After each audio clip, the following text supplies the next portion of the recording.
President Trump was threatening personal and political retaliation because I tried to help Harris get elected. Do you think you'll be penalized? Yes. And direct on you? And direct to me. You're not planning on leaving the US, are you? Reid Hoffman is the co-founder of LinkedIn and one of the world's most successful entrepreneurs, playing pivotal roles in the success of influential companies, including PayPal, Airbnb, Facebook, and OpenAI. And now, he is a leading voice in AI, helping people utilize this new technology to empower themselves in their life and careers.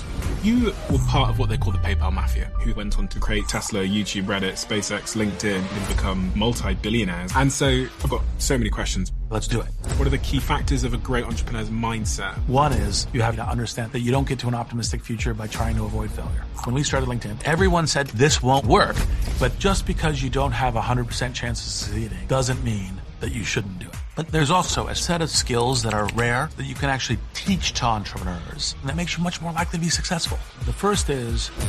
And then, how do you know when to quit the job? What's your view on work-life balance? And if you were advising anyone to build wealth in 2025, what would you say? Here's some simple tips. One is... Reid, what is your take on AI? It gives us superpowers. Now, there will be costs to it, but like electricity, it does electrocute people, but it's essential for human society. And is there anything that the average person should be doing to capitalize on the opportunity that AI presents? 100%. This is what you do. So, quick one before we get back to this episode. Just give me 30 seconds of your time. Two things I wanted to say. The first thing is a huge thank you for listening and tuning into the show week after week. It means the world to all of us, and this really is a dream that we absolutely never had and couldn't have imagined getting to this place. But secondly, it's a dream where we feel like we're only just getting started.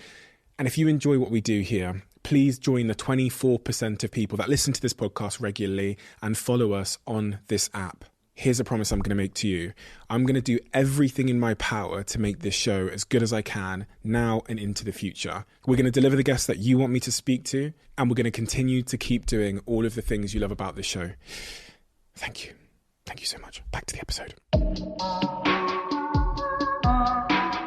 Reid, as I read through your life, it's remarkable it's almost impossible that one individual could be involved in so many companies that have had such a big impact on society, but at the same time, someone be able to seemingly see the future over and over and over and over again.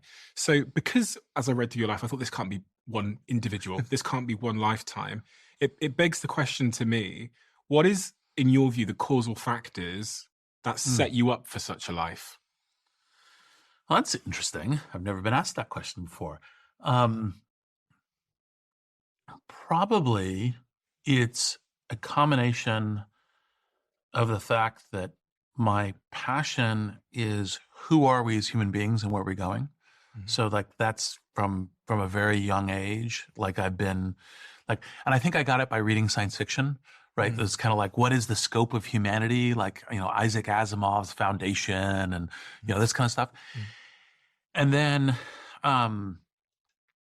I ended up growing up. I was born in the Stanford hospital. I ended up growing up in Silicon Valley. And so I got the exposure to technology can change the world. Mm-hmm. And so focusing on thinking about, kind of this intersection of humanity and technology. And of course, obviously science fiction has some play to that too, although most of the technology in science fiction is just fiction, mm-hmm. right? Mm-hmm. It's just like we have wormholes and we do intergalactic travel. And it's like, as far as we know, there is no such thing as wormholes for intergalactic travel, right? I mean, all current contemporary theory of physics would suggest that there isn't. Mm-hmm. I mean, there may be wormholes, but they're not for, put your Star Trek spaceship in it and go somewhere. Mm-hmm. And then probably the other part of it is I played a lot of board games when I was a kid. And so it gave me a very deep sense of strategy. And so approaching life, exactly. Wow. This one here, you probably remember this. Yes, I do remember that. Right, in the names on the cover. Borderlands. What age were you when you started playing RuneQuest? You were very young. When I started playing RuneQuest, probably 10. And what is the link between the life you lived and the board games you played as a 10-year-old?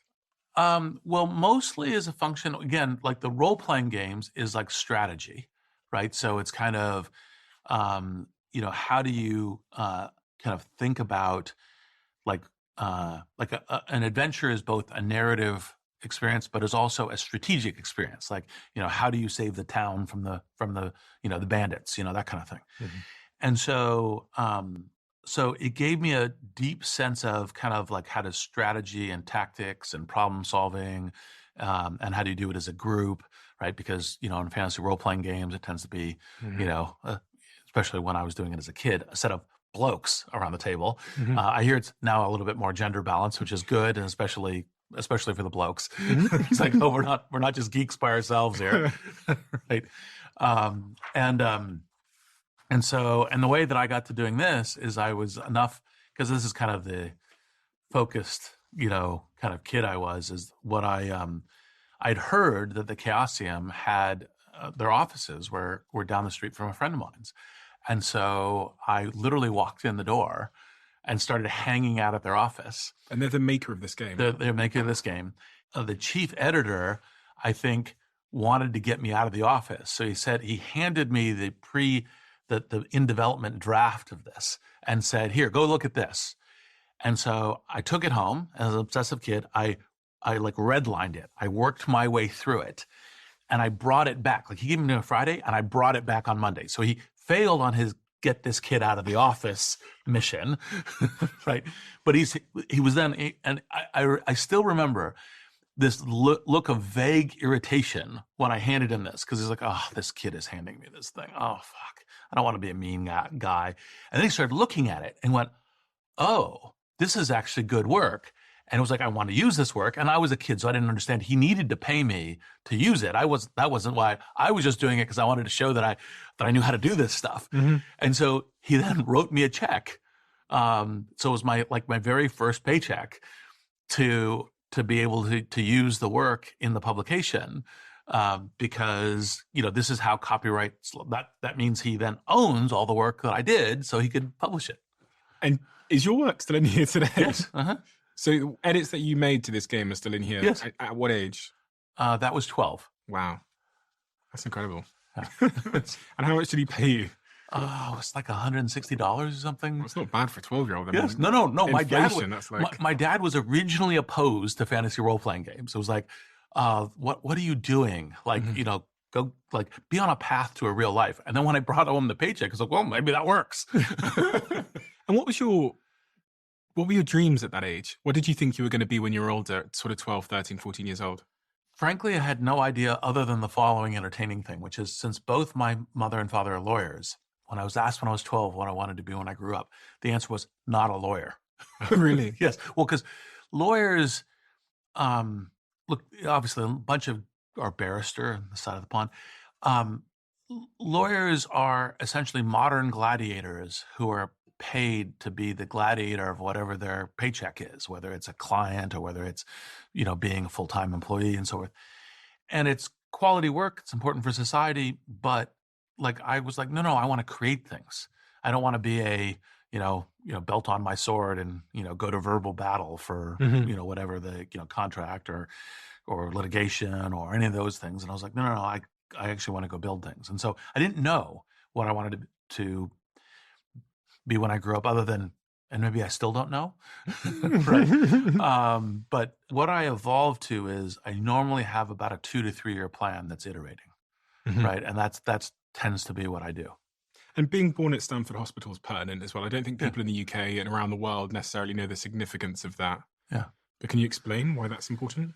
Silicon Valley is it's a network of a generative platform. So one of the things that I have learned to think about is networks amplify productivity. That's not just as we get to, why it is. I conceptualized and founded LinkedIn, but it's think in terms of networks. It's one of the reasons why cities are such engines. Basically, if you really look at economies, it's city regions.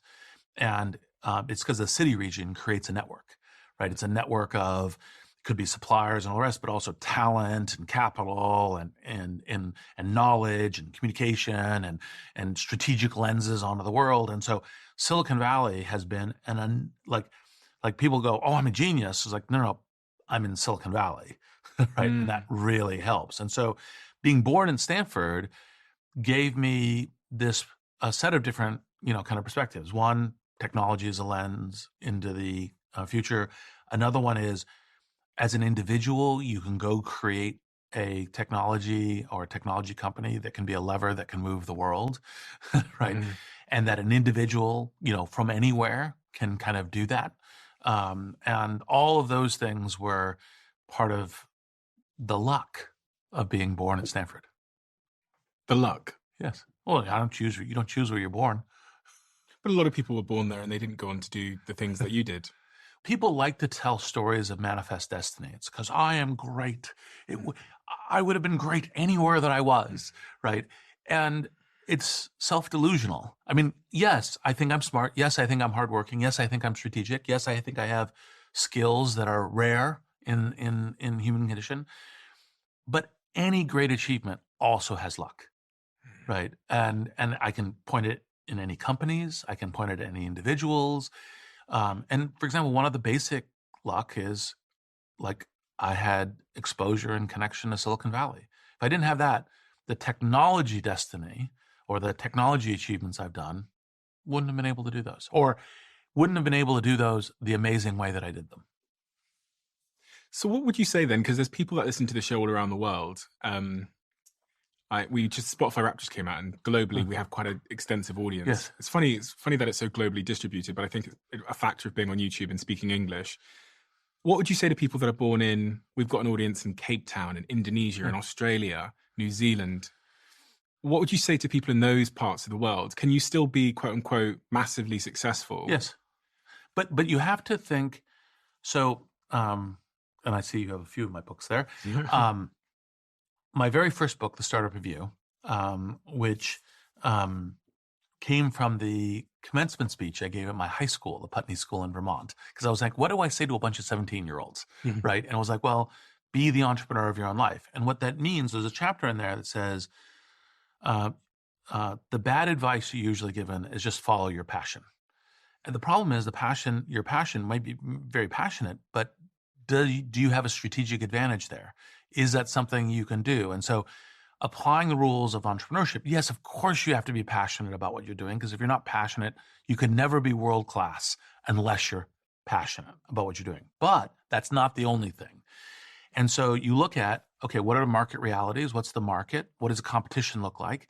And within those, what can your aspirations be? And there's a whole chapter on that in that book, because that's, by the way, similar to how you plot out if you're founding a company, right? If you're founding a company, you have to think the same way about this, but think about it as an individual. So if you're in Cape Town, there are many great things you could do. Now, if you say, what I'm going to do is create a search company to compete with Google, don't do that.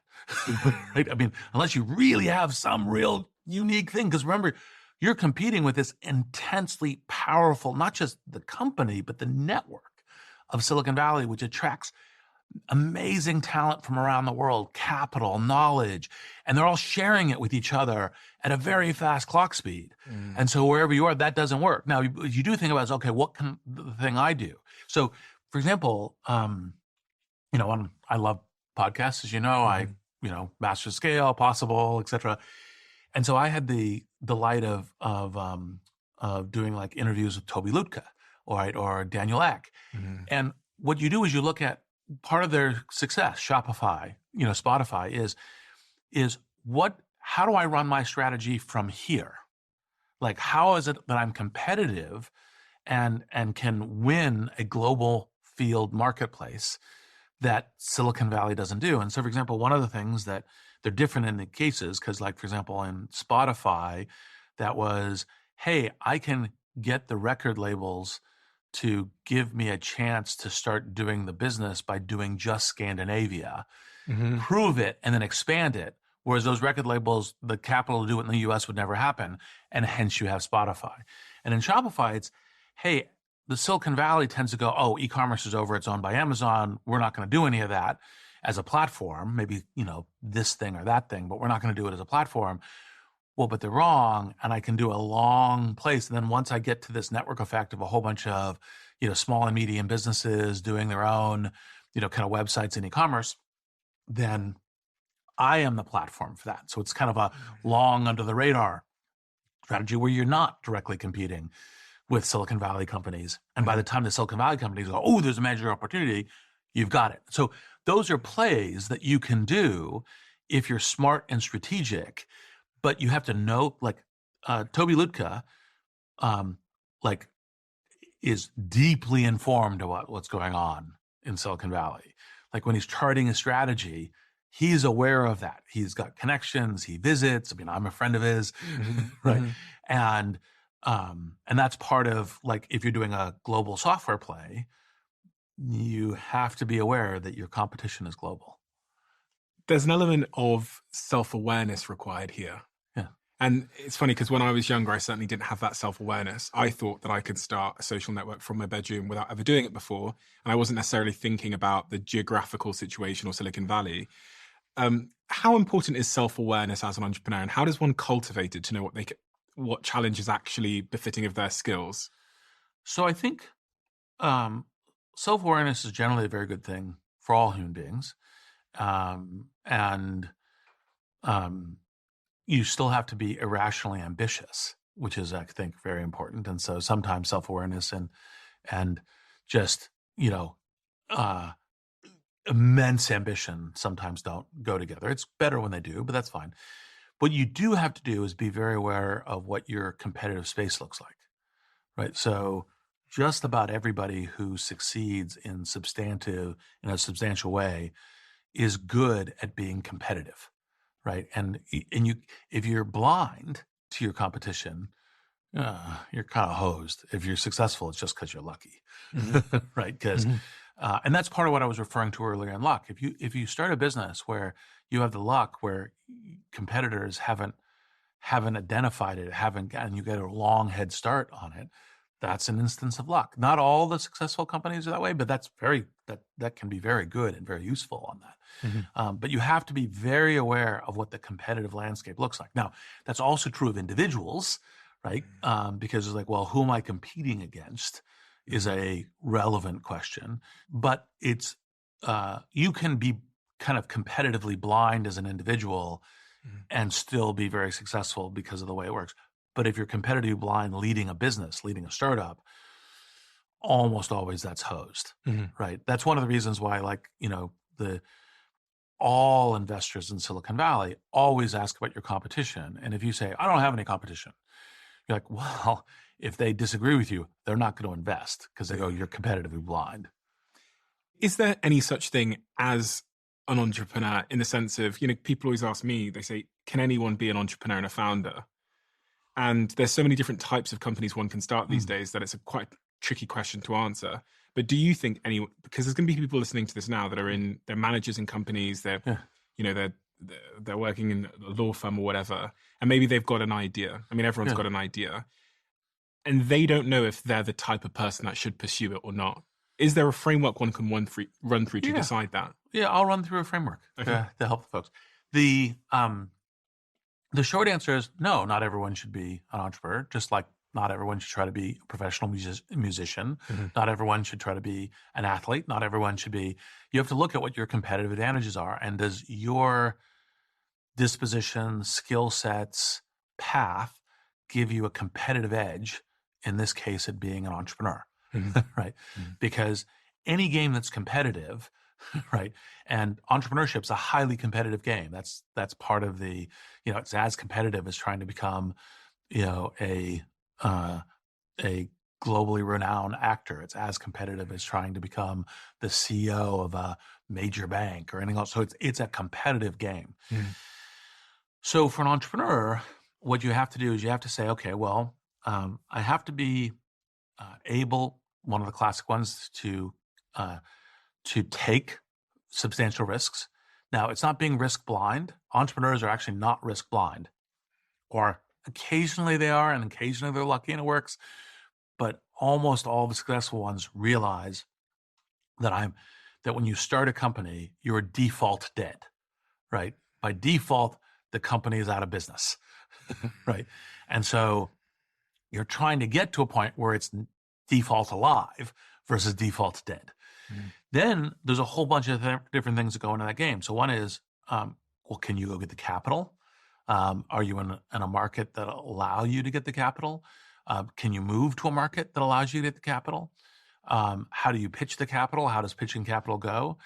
And then you get this kind of flywheel going between, capital, talent, business realization, capital, talent, right? And you're doing that. And the business realization obviously includes customers, includes go-to-market, includes building products and services, et cetera. And by the way, it's dynamic. So you say, well, I went and worked at a large company and I learned a bunch of things. Like, well, yeah, but you didn't learn how your default's dead. You didn't learn how to launch a new product. You didn't learn how do you start with a small product and grow to a larger product, right? You didn't learn how do you set up a team from scratch. And by the way, a team from scratch when the vast majority of human beings like more certainty in what their week looks like, right? Like, I'm going to come work at a place because I can continue to work at the place. And as long as I'm capable of what I'm doing, I keep my job, right? In terms of what I'm doing. And so I understand the certainty. So entrepreneurs have to do all that sort of thing. So in addition to kind of risk taking, you have to be good at bringing many resources from different vectors into your vision and working with you. So there's investors, there's employees, there's customers, there's advisors, there's partners. You have to bring the right set of those people along with you in this iterative journey. You have to be able to grow yourself and learn because the game changes. Like one of the metaphors I use to train and conceptualize young entrepreneurs is and there's a bunch of different parallels between military strategy. It's part of like the board games thing and business strategy, but it's like Marines take the beach, Army takes the country, police governs the country. Three very crude, broad generalizations about how you do it. So you go, what's your Marine strategy? Because you must, as a seed Series A, you must have a good strategy how you get on the beach, how you get initial product market fit, how you're heading towards scale product market fit. Okay, you're there. How do you win the country, right? The market, right? How do you get to scale product market fit? How is that going to work? How are you going to play against competition different in these two? How do you get up to scale? You have to learn this game is different than this game, right? Okay. And you're learning new things as you're doing it. So you have to have this kind of what I refer to as being an infinite learner. Like you're learning what the new game is. Because by the way, no entrepreneur shows up at day one going, well, I know how to do marketing. I know how to do sales. I know how to do product development. I know how to do engineering. I know how to do engineering operations. I know how no. You have to bring all that in. You have to be learning what you need to learn in order to do that or through that. And that's part of how you grow into that. And then, by the way, once you've established a business, because another thing that brings in a lot of competition is people say, oh, that's a valuable business. I'd like to possibly on that. And then a new generation of heavy competitors come in. So can you kind of keep your position and grow your position in a market? Which is the police part, right? The police part. Yes, exactly. And so you have to look, and each of these three is different games. And there's more games than that, but it's a way of kind of simply understanding it. So always learning, being an infinite learner and changing your mindset. And so frequently, like for example, when I'm talking to an entrepreneur, especially the first few times, is I will push them on their vision to see if they're learners. Now, one, they should have persistence and grit because like, no, I've thought about this. I've got a good plan. This is how I'm going to go to market. I understand what the competition looks like. Because if they go, oh, you're right, I should totally change it. You're like, okay. You have to have some grit and persistence. But on the other hand, if they're not like going, oh, yeah, no, if we can counter that, yeah, we'd have to do something about that. Like if our competitors started doing that, and maybe we'd do this, right? Mm-hmm. So they also are learning. They have flexibility. So you want that combination. Like one of the things about startups is you have to bring kind of this dual-lensed focus of things that seemingly are a little contradictory. So like persistence, flexibility. Another one is right now, long term, right? Now you have to do right now, but if you don't have a long term of how you're building something that's insanely ambitious, you're never going to get there. If you shoot for the hillside, you're never going to get to the moon. You have to shoot for the moon. So you're shooting for the moon, but it's me and my two friends in a garage right now. It's interesting because the middle bit, yes. Does that matter? It does, but remember like the Marines, Army, Police. Yeah. Army, when you're doing the Marines, is the middle bit. Right, okay. Right. Yeah. So So it does, but it's not, by the way, and one of the, again, mistakes, and that's part of the reason why there's another chapter in Startup View is ABZ planning. The mistakes is like you have a plan and then you have a plan B. It's like, no, you have a plan and then you have a lot of micro plan Bs, right? So you're kind of like, well, if that doesn't work, then let's try this. If that doesn't work, then let's try this. And you're iterating through them. And when you know to do a major pivot, because by the way, many successful businesses also do major pivots. PayPal started as encryption on cell phones, right? That's where it started, right? So you do major pivots. It's when you go, oh, my current plan, which I've iterated from my first plan, is worse than my first plan. Like the market circumstances, its chance of succeeding, those are now worse. That's when you think about, okay, let's do a major pivot. So with your analogy of evading the beach, how do you know what beach to invade? Like, how do you know if you've got a good idea, and how do you know what a good idea is? Because most people, as I said, listen to this, they've got a business idea. Yeah. And how do they know if it's good? And part of the issue they often have is they've heard anecdotally or they've seen that someone else is already doing it. So they go, gosh, it's already been done. Yeah. There's, call it, two kinds of ideas. And frankly, by the way, you think, there's over 8 billion people in the world. The fact that you think you're the one person who's thought of this idea, you may not be doing math well, right? So thinking you're the one person who's thought of the idea, that's a mistake, right? The question is, are you the person who can pull it together into momentum and pull it together? And it's still, by the way, that may be, well, okay, that gets down to 100 people. Okay, well, am I the one who's in motion right now? Am I the person who's willing to take the risk, quit my job and do it? And you never really get down to one, right? So startups are risky businesses. Like one of the things, this gets back to entrepreneurs, like I think the greatest chance, and even when I was starting LinkedIn, after having started SocialNet, after having, co-founded PayPal as a board member, even when I was starting LinkedIn, what I would tell the people is like, look, we have about a maximum of 20, 25% chance of being successful, right? Just to be clear, right? We're going to try to grow that to 100%, right? But we're a couple people in a garage right now, right? Like there's all kinds of things that can go wrong. Anyone who's telling you it's 100% now, they're lying to themselves or they're lying to you. And like I'm very realist and ambitious in my strategy. And so you should never think you're starting something 100%. Now, within the ideas, you go, there's roughly speaking, two kinds of ideas. One kind of idea is, people generally think that's a good idea. They think it's a good idea because you go to customers and customers say, yeah, I'd like that, right?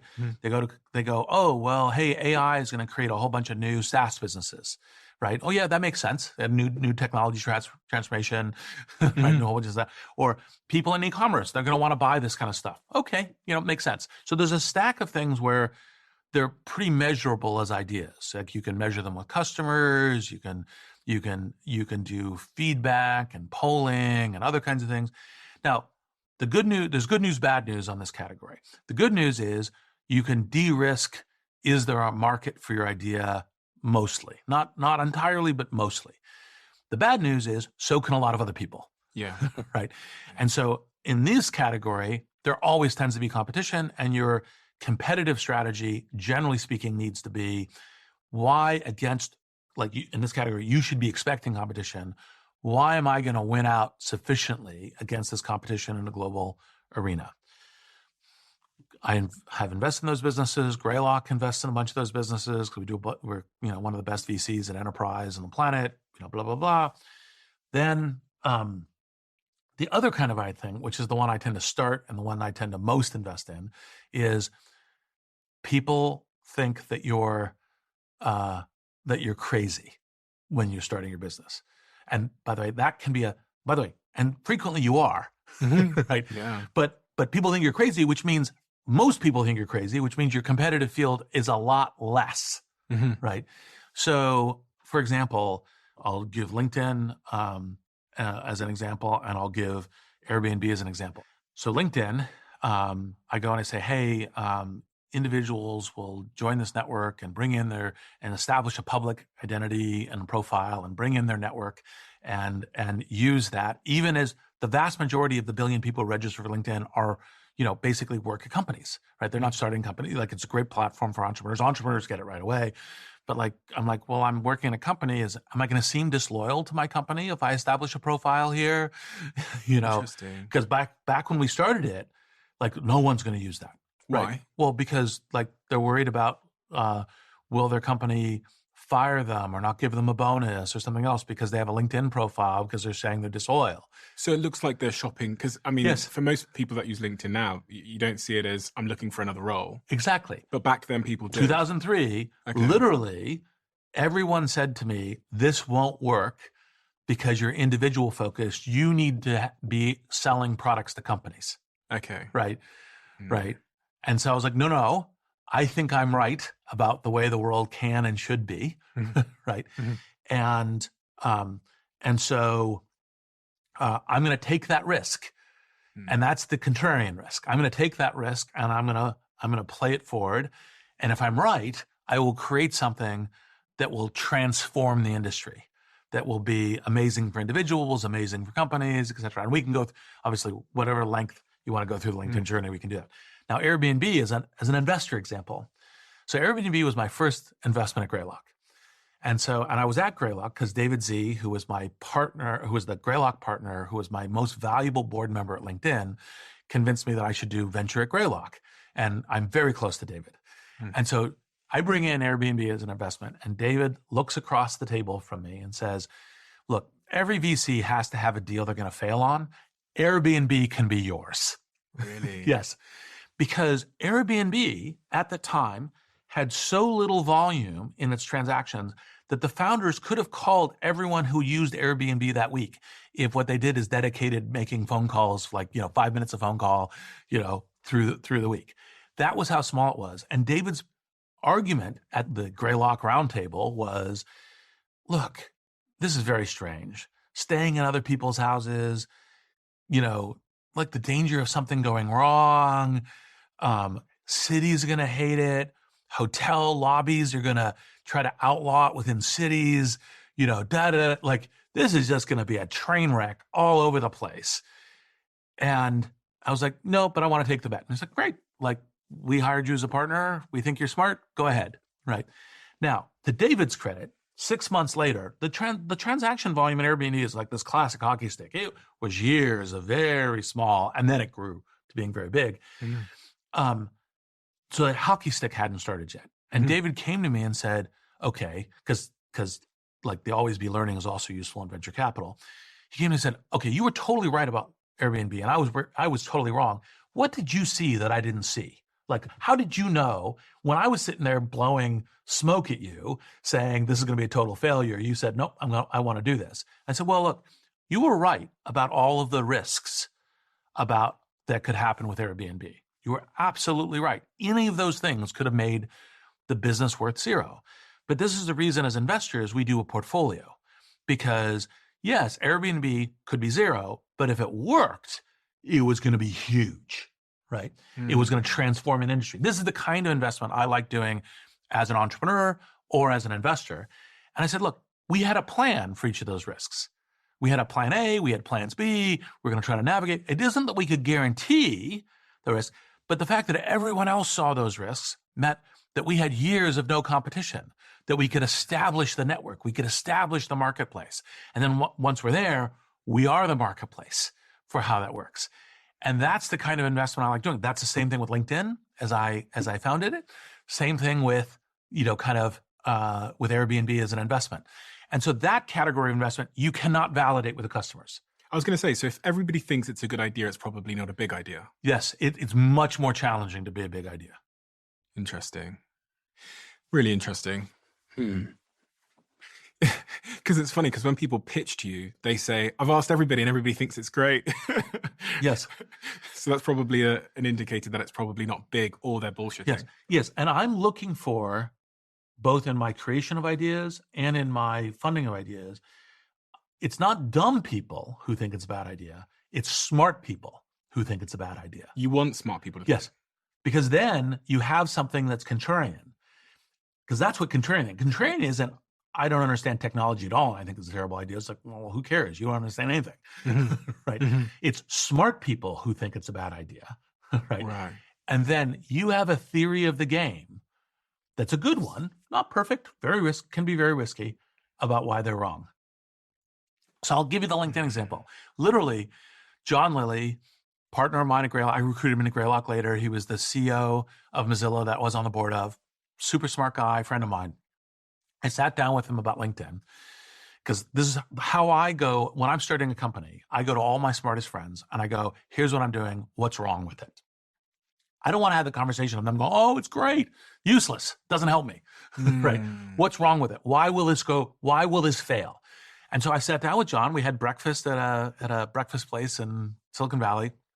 I said, da da da. And he said, okay, look, I'm your friend. It's never going to work, right? And I said, okay, well, why do you think it's never going to work? He said, well, look, you'll never grow the network. Like the first person who comes in, no one else in the network, not valuable for me. Why should I invite someone in?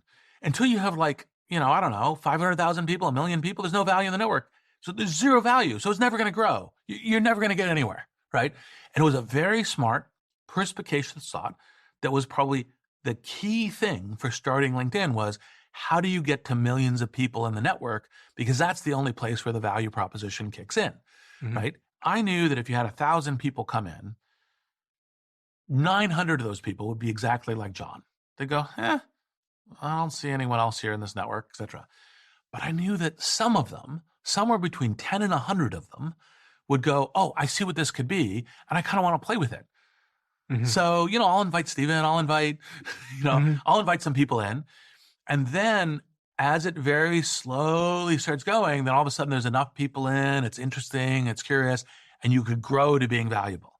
So I knew that by persistence through those initial exploratory people who are curious, people who want to experiment with it, people who got the vision of it, et cetera, that all of that, I could grow to your initial critical mass, and then it would kick in.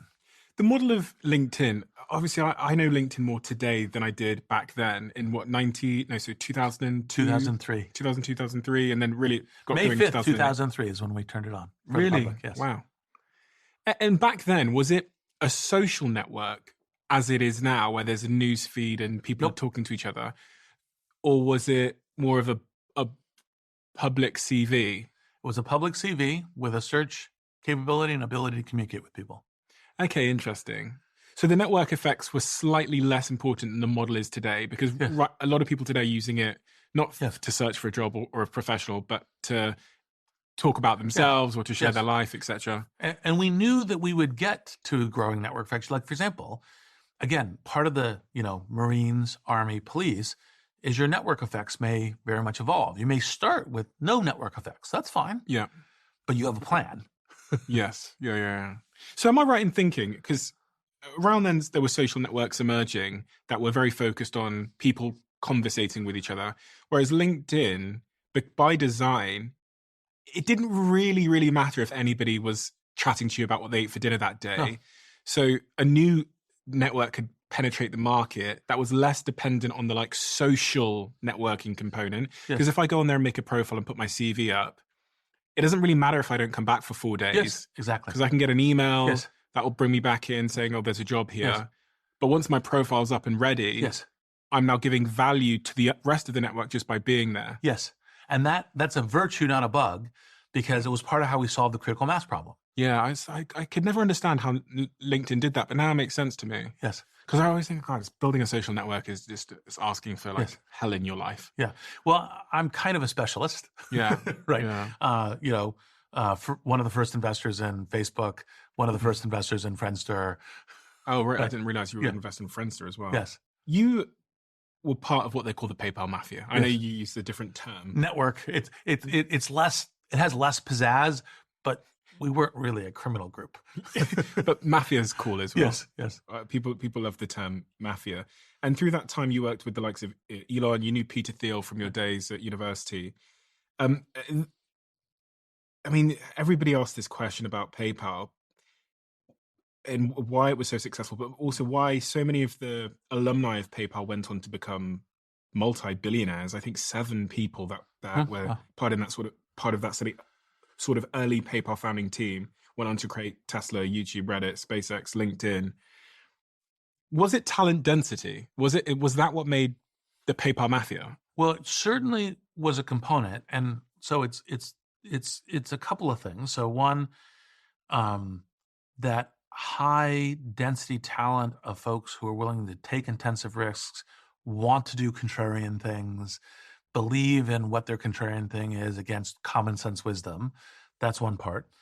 Another part is when PayPal went public, it was a technology winter. It was one of 2 technology companies that went public that year. Wow. Right. So all of a sudden, and then got bought by eBay. So all of a sudden you had this talent group of people that had a bunch of money in their pockets, and the network within, and that believed in the consumer internet. So the network of Silicon Valley at that point had thought the consumer internet was played. They were going into clean tech and to enterprise. So if you try to ping a venture capitalist about, I have a new consumer internet idea, they wouldn't even take a meeting with you. They would take a meeting if it was clean tech, and they'd take a meeting if it was enterprise software, right? Now, then you get all the PayPal people coming out going, hey, I can fund my own initial idea. I've got this great idea, YouTube, right? LinkedIn, and I can fund it and I can get it going. And this is part of the Web 2.0 movement. This is I coined the term Internet 2.0, and then Tim O'Reilly made the much better term Web 2, right? And so these folks going, no, the consumer internet is like, that was just the first wave on the beach. The tsunami is still coming, right? And so we were all out investing, and we were talking to each other because, frankly, we're like, well, these VCs don't get it. Like, this is coming. And then, of course, you started seeing, YouTube, and you started seeing LinkedIn, and you started seeing, and it was like, okay, like these are important things that we're going to invest in. And that's part of the reason why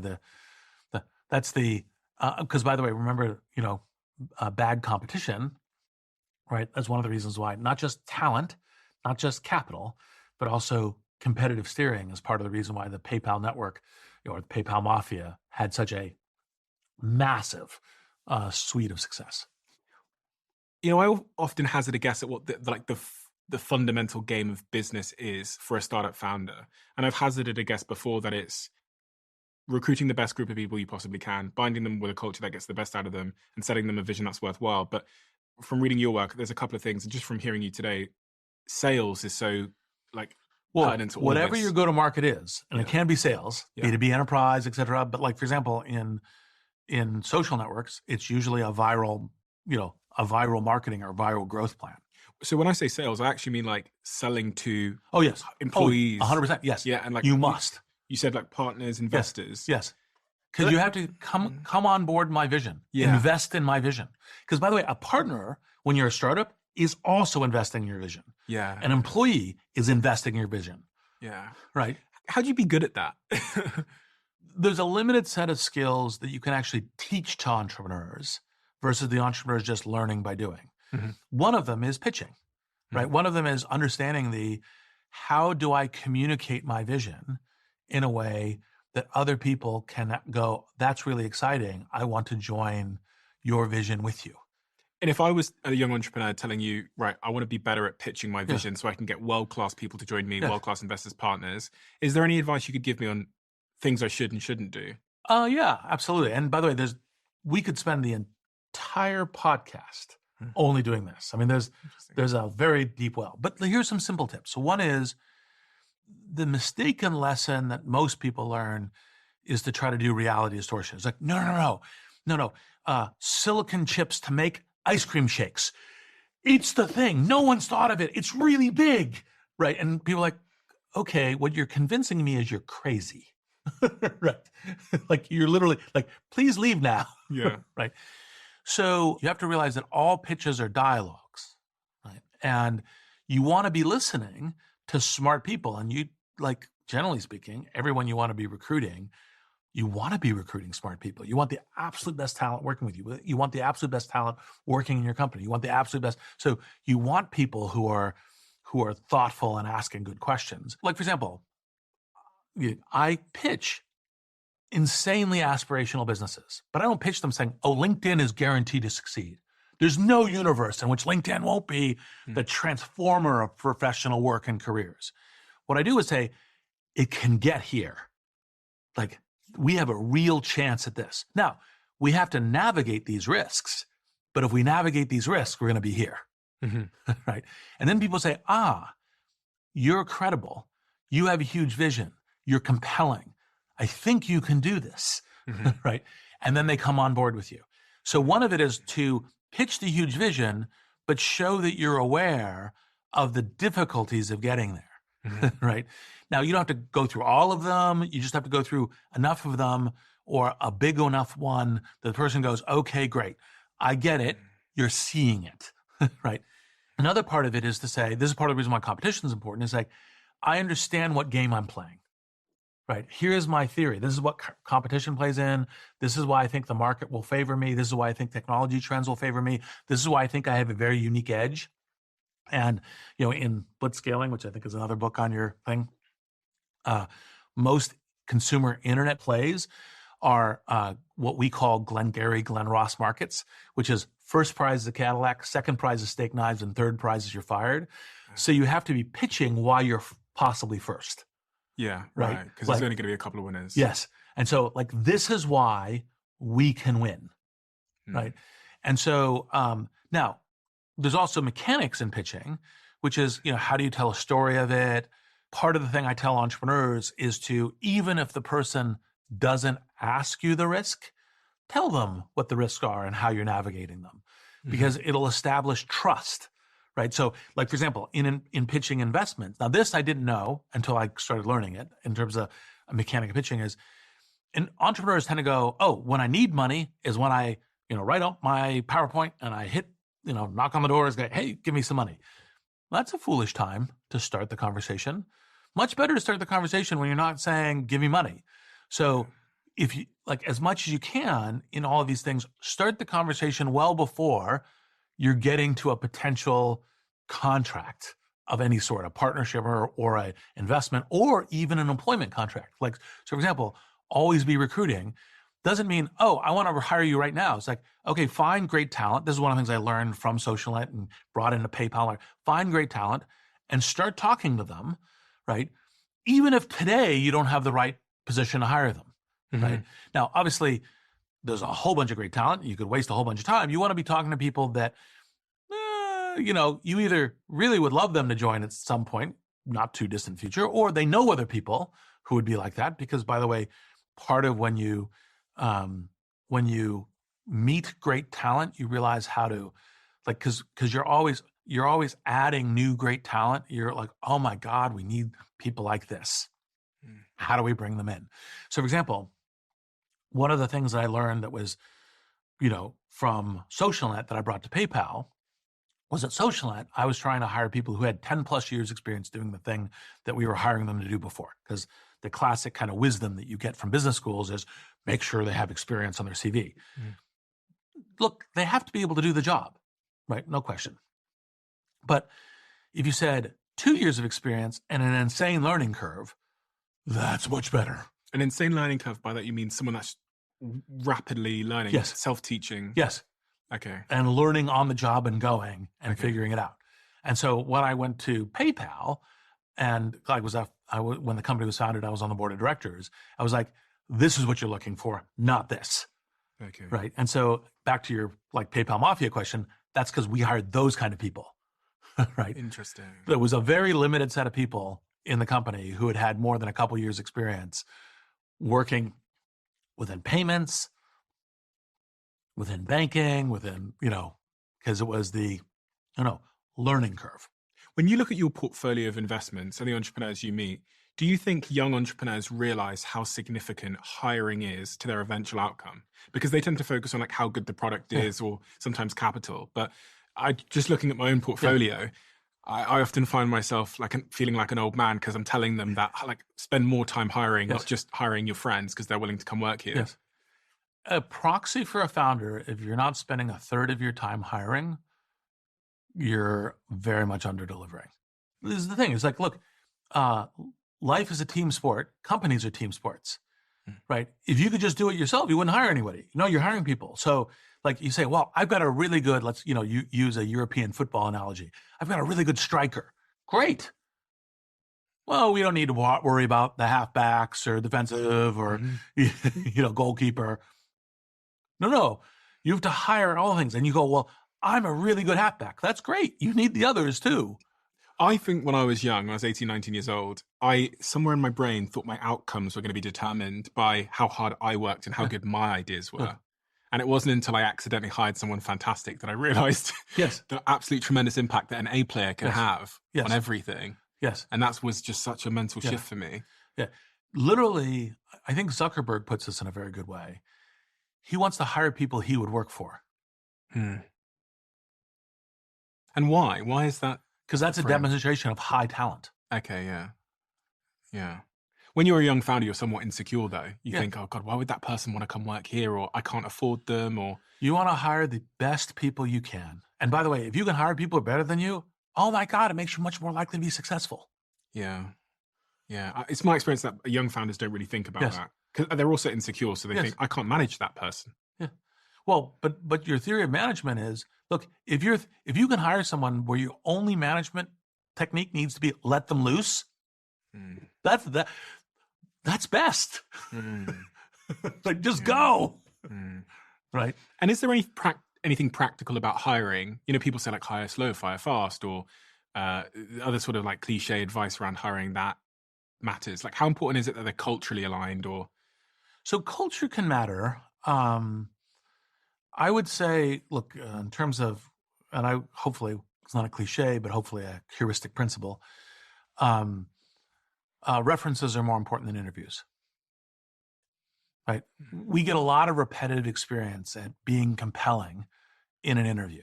And if you can't, and by the way, some great people aren't compelling in interviews, right? They're not really great at selling themselves, but oh my God, are they amazing in the field? They're made like an engineer.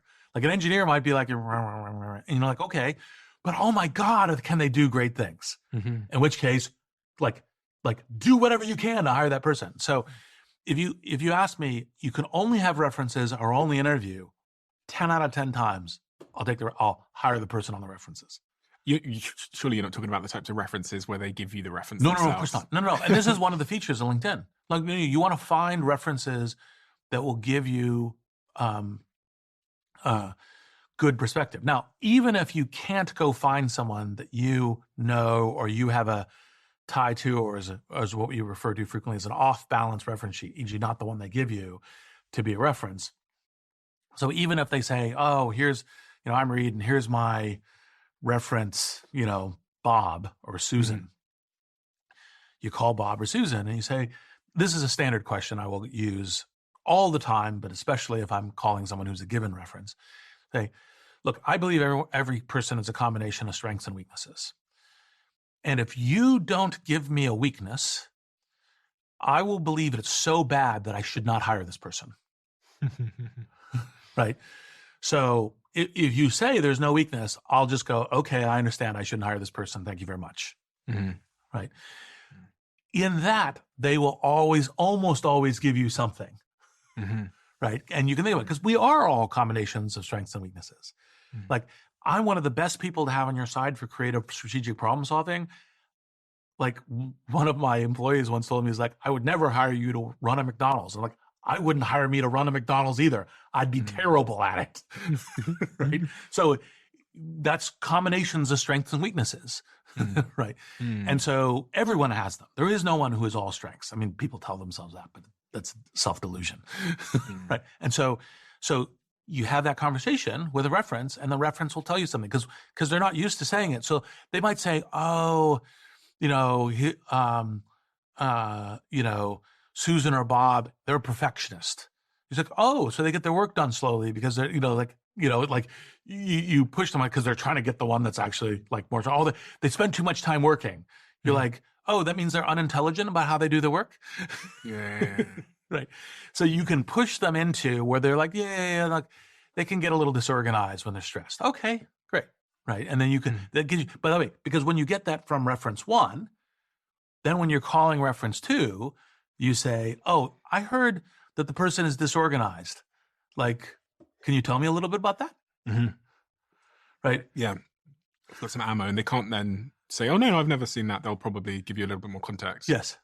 On all these great people you've worked with, specifically, you during that PayPal period of your life, one of the things I was reflecting on is they're all independently successful people, but they're all very different people. And that in and of itself is evidence that there's not one version of success. 1,000%, there's yes. many different types of success. Yeah. Presumably there's many different types of entrepreneur, leader. Yes. Give me a flavor of the different types of entrepreneurs you've worked with. And what, because I sat with Walter Isaacson and he talked to me about Steve Jobs, Elon Musk, etc. And it was like, Steve's really great at hiring people. Elon's not as good at the people team building part, but he's better at this part. Yes. So no entrepreneur wins at every game. Mm-hmm. Generally speaking, as an entrepreneur, you should try to play the games that you have a massive competitive edge on. Same thing is true. So some people, for example, like take Anil Busri at Workday, right? He is thoughtful, intentionally cultural building, very professional. So it's a HR product for work. His contrarian idea was going to the cloud and that people were going to do cloud software. For the first, I think it was 500 people that Workday hired, he would always do a cultural interview at the end to make sure that the first 500 people all kind of shared cultural things. So once you get through all the competence and all the rest of the stuff, he would make sure that was a fit. And that's part of how you get cultural coherence. That's like one example, right? Another example, Elon is I have a big idea and I convince myself 100% that it's absolutely going to be the case. Like, I am going to settle Mars. We're going to terraform Mars in our lifetimes, which is, no, it's impossible. No human being on the planet, including Elon, is going to do that within Elon's lifetime, right? But I'm going to go all in. I'm going to work really hard. I'm going to be technologically sophisticated. I'm going to work against the odds, right, in order to make that work. That's Anil, very professional, understands the workplace mark. Elon, I think I was the second person he pitched SpaceX to. And his pitch, though, to my defense, was, I'm going to send a turtle to Mars. And I'm like, that's not a business. Right? And you're competing with national governments and Russian subsidized rocket programs and so forth. This is not a good I was wrong. He was right. Right. But it's not a good equity, kind of play. He pitched it to you as an investor? Yes. Yeah. Right. At what point was SpaceX at when he pitched it? That was before he started. So it was an idea. Yes. And I'm going to send a turtle to Mars. And then it became, I'm going to send a gelatinous cube with plant seeds in it to Mars because they'll grow. I'll be the first person who will send life to Mars. And you're like, well, okay. Right. What did you think genuinely when he said that to you? I thought he'd gone off his rocker. Really? Well, yeah. Of course you would. Yeah. My friend said that to me. I think I'd make a couple of calls just to check in. Do you know what I mean? Yes. Is Elon doing okay? He's just told me about this turtle. Yes. It's that's not a business. Right. Has your opinion of him changed over time in terms of his potential and ability as an entrepreneur? No. I've always thought of him as one of the world's great entrepreneurs. Always? Yeah. All the way back to PayPal days. Really? Yeah. No, look, he has done repetitively amazing things. Now, he pitches everything with the same level of certainty. Right? I have this idea for online banking. I have this idea for boring tunnels under cities. I have this idea for creating a pneumatic tube for Hyperloop tubes. All of them, he has the same level of, I am 1,000% right that this is guaranteed to be part of the future. Right. And I may be the unique person to make it happen. Right. So you have to have some discernment, but his on-base batting is pretty good. Yeah. Right? For such major ideas. But it's not 100%. Yeah. People kind of excuse that though. Of course. If you No. get, if if you're you get one that's big, Yeah. that's fine. Right. Yeah. But yeah. On the hiring side, is he up there with the best, or is he not a direct hire of people like Steve Jobs was? He hires well. Matter of fact, you can't be a great entrepreneur and not ultimately hire well. Mhm. I think some people are better hirers. Some people also have, like, are the kind of people that people would work for forever. Elon tends to burn people out a lot. Like, there's lots of burnt out people in his wake. And when you go and talk to those people, what you hear is some people say, that was the best work experience ever, and I never want to work for him again. Mm-hmm. And other people say, that was the worst work experience ever, and I never want to work for him again. Mm-hmm. So they're all, I never want to work for him again. Mm-hmm. Right? Mm-hmm. So, as kind of a dynamic, because he basically looks at them as disposable parts and, go as hard as you can, right? And then afterwards, you're out. Don't care. Because he goes so hard. Yeah, he goes hard, but he also thinks your only relevance to me is your relevance. Your only relevance to me is, can you help me with my mission? And after you're done, after you can no longer help me with my mission, you're not relevant to me anymore. What do you think of that approach? That's not my approach, right? LinkedIn mirrors my approach. Literally, I am referenceable by every entrepreneur that I've ever worked with, right? Mm-hmm. As a board member and as an investor, right? Mm-hmm. Who, even ones that I've fired as CEO and so forth, those people will say, he was really good to work with on these things. They may also have some critical things. There's no problem with that, right? Mm-hmm. But literally, when I'm pitching an entrepreneur, I just call anyone that I've worked with, right?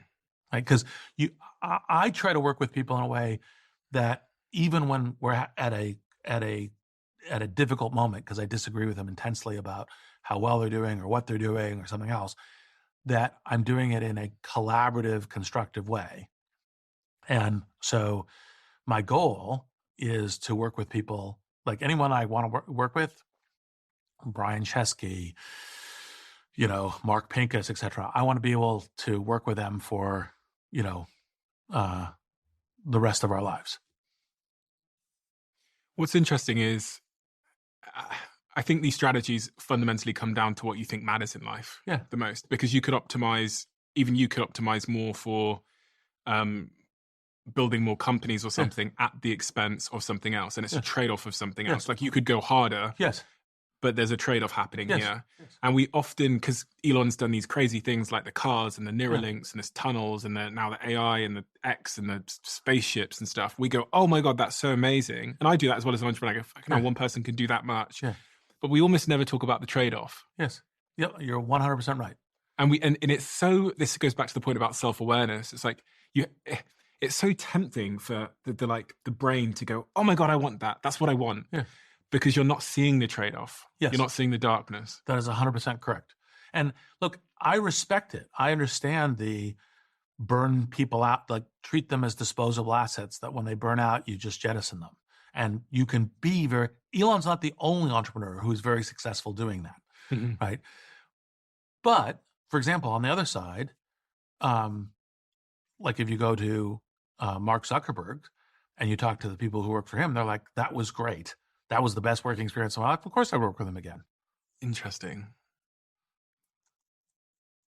Because there's a lot of entrepreneurs that are rising through the ranks at the moment that have kind of been raised on the Elon philosophy of do shit tons of things, do them intently, do them with less of a regard for the human consequence, do them with less of a regard for work-life balance. Yeah. Well, you have to have the nature of this thing, because it's you're by nature dead as a startup. Work-life balance is not the startup game, right? So when we started LinkedIn, we started with people who had families. So we said, sure, go home, have dinner with your family. Then after you're done with your family, open up your laptop and get back into the shared work experience and keep working. If you say that today, though, you're toxic. The people who think it's toxic don't understand the startup game, and they're just wrong, right? That the game is intense. And by the way, if you don't do that, then eventually you're out of a job, I mean, the people that say it's toxic are often those that have never had to do it. Yes. And look, that's fine. It's not that everyone has to work at startups. Working at startups is a voluntary choice, right? But that's the game for a startup. And so that's how we try to balance in the early days of LinkedIn. We try to balance how to be human, because we, like, a third of the company had kids, right? And so you're like, okay, like, we all have to work this way. So we can't say, oh, you guys can go home and you're out of the office and then call in or whatever. No, like, look, we'll all go for dinner and then we'll all plan on getting back to work after dinner. So you get time with your family, you get to have dinner with your kids. It's the right human thing, right? But we're working hard. And Saturday morning, we're working. Is there a way to build a startup, in your opinion, where you have work-life balance? And I define work-life balance maybe as being able to see your friends often, spend time with your family often. Only in two circumstances. One, it's a small startup. It's both an absence of competition. That's the general. One is it's so small, no one's really competing with you. That's fine. Okay, right. Right. An ice cream van in a village. Yeah, that's fine. Right. Number two, you have such intense competitive moat that people can't compete with you. Like, say, for example, you have like, the only thing that matters in this business is contracts with these three companies, and you have those three contracts. Okay. Fine. But absent that, that's the reason, because the startups that if you're in a valuable space, the startups that you're competing with, right? Like, we had to make the deliberate decision. Like, startups we're competing with aren't going home for dinner, right? They're serving dinner at the office. That's what we did at PayPal. We served dinner at the office at PayPal, right? Right. And that was a deliberate thing. We were one of the first companies that started not only serving lunch, but serving dinner, right? And then because this is the learning network you get with Silicon Valley, other companies are looking at, oh yeah, we're going to serve dinner too. So people don't go home. Yeah, don't go home. Keep working, right? To some people, it sounds somewhat toxic, right? It sounds like, oh God, but that's not what life's about. This is like capitalism. This is people just wanting to make loads of money. Well, choose what your life's about. That's fine. There's nothing that says you have to do that. And what gives you the right to tell other people that they can't do that? I mean, like, what are you, patronizing? Like, people choose their own lives, right? So, and people can choose that. Now, you have to understand the game. It's like, well, I'd like to be a world-class Olympic athlete, but I really only want to swim 2 hours a day. Well, that's nice, right? Not going to happen, right? You have to understand the game you're playing. If you're playing an Olympics game, like someone who's trying to compete in the Olympics and swimming, they're swimming 7 days a week, 12 hours a day, right? So that choose the game. And you say, well, that's toxic. Fine. Not for you. I think the important thing, which I see some companies doing well, is just to be honest about that when you're onboarding people, and don't shy away from the fact. Exactly. No, that's like in early days of LinkedIn, when we were talking to people, we'd say, by the way, this is how we work, right? We work 6.5 days a week, right? We do get people home for dinner, but everyone, including Reid, is expected, online working after dinner. And do you pay people more for that than the average rate? Or? So they get paid in equity. And this is one of the things, again, is, the first, I don't know, some hundreds of people at LinkedIn all don't need to work anymore, because their equity is enough that if they choose not to work anymore, that's totally fine. Which is a trade-off that was clearly worth making. Yes. You stepped back as CEO after 4 years when you were at LinkedIn, right? Yeah. Yes. Why did you do that? So, I had awareness of strengths and weaknesses. Like, I know how to do the CEO job, right? And I think at kind of 150 people or less, I'm as good as anyone else, right? Like that scale of CEO job is a scale that operates within my strengths and weaknesses. When you start getting to, call it 500 people, 1,000 people, part of the CEO job ends up becoming like, how do you govern the community of the company? Now, it's not the only thing, but like, okay, like, what the kinds of things that Jeff Weiner, that I learned from him on was, all right, well, you start thinking of recruiting not as you going out and individually recruiting people or helping your hiring manager recruiting people, but you think about recruiting as a general strategy for the company.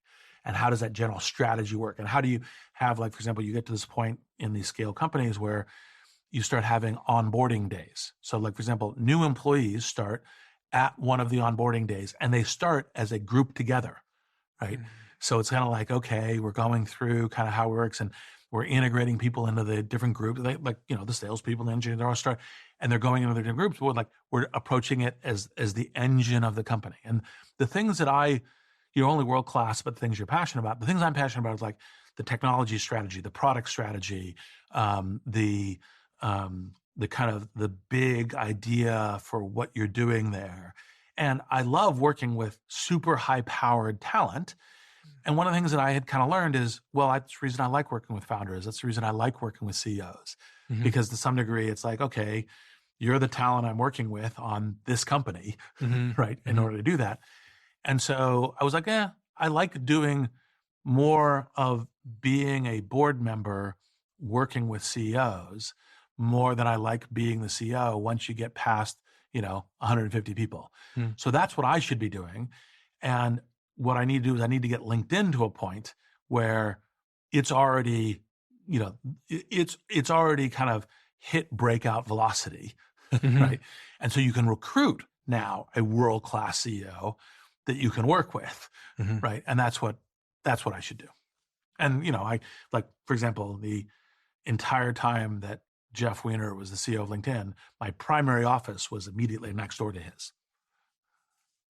Interesting. So you stay close, but yeah, again, this is another point of self-awareness, which a lot of founders don't have, but the great founders that I've met and interviewed, whether it's, I don't know, Brian Chesky, or whether it was some founders from the UK like Bennett Gymshark and Julian from Huel, one of the things that really defined them was they did a low ego move to move out of that CEO role, which is typically associated with like the glitz and the glam, because they knew that their skill set was in branding or marketing or something else, or just vision for the future of the company. A lot of CEOs don't do that because the CEO title comes with a certain I understand. esteem. And yes, everybody, myself included, does have a big ego, right?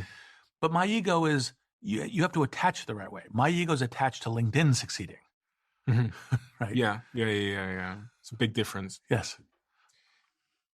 LinkedIn went public in 2011 with a 4.3 billion valuation, and then Microsoft later paid 26 billion to buy LinkedIn. And at the time, it was reported you owned about 11% of the company, which made you a multi-billionaire. How does life change when one becomes a multi-billionaire?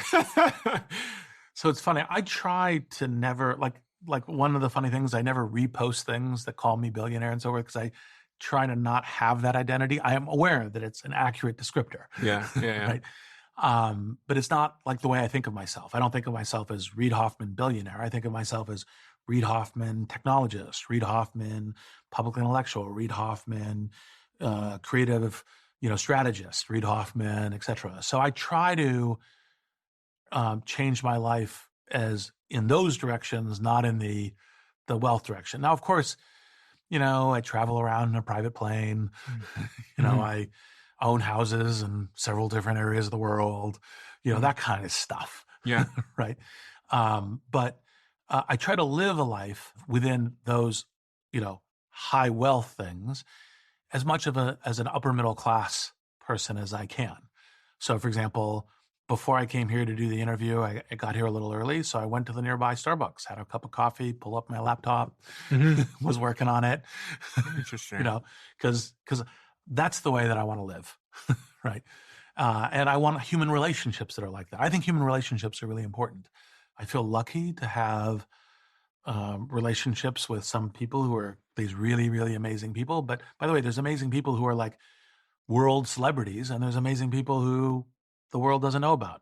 I just like going through life with amazing people. And that's part of what I mean by that. You've always been associated with the left side of politics. Your parents were very left-leaning, to say the least. I heard that you got pepper sprayed when you were a kid because I was a kid on my father's shoulder at a demonstration. against For left-wing. against the Vietnam War. Okay, so that's, it's in your DNA. Yes.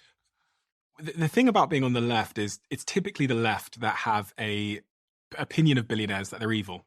Yes, I'm aware of that. But not just billionaires. I've been called evil by a number of people on the left. Really? Yes, of course. Look, they are wrong that is a necessary correlation, right? But I try to understand people. I understand their perspective. I disagree with it, but I understand it. You're one of the few people that's still a billionaire and on the left, it seems. No, I'm not. I actually in the Valley, especially in this election cycle. Well, it's the public-facing people that we see on the podcasts and stuff. And look, so part of the reason why I think less people were public about it this cycle was because, President Trump was threatening, personal and political retaliation. And so you had to have a certain degree of courage to stand up, right? And so, and courage in the public area, not just courage in taking risks and so forth, but in the public arena for doing that. And so I literally had conversations with billionaires who were like, oh, look, I really applaud what you're doing, and I think what you're doing is the right thing, and that's for you, not for me, right? I mean, trying to get people into it. And so, so I was aware, and because they kind of did the simple mini-max, and they said, well, if Harris is elected, I won't get penalized for not having supportive. And if Trump is elected, I will get penalized. So I'm just going to stand out of it. And do you think you'll be penalized?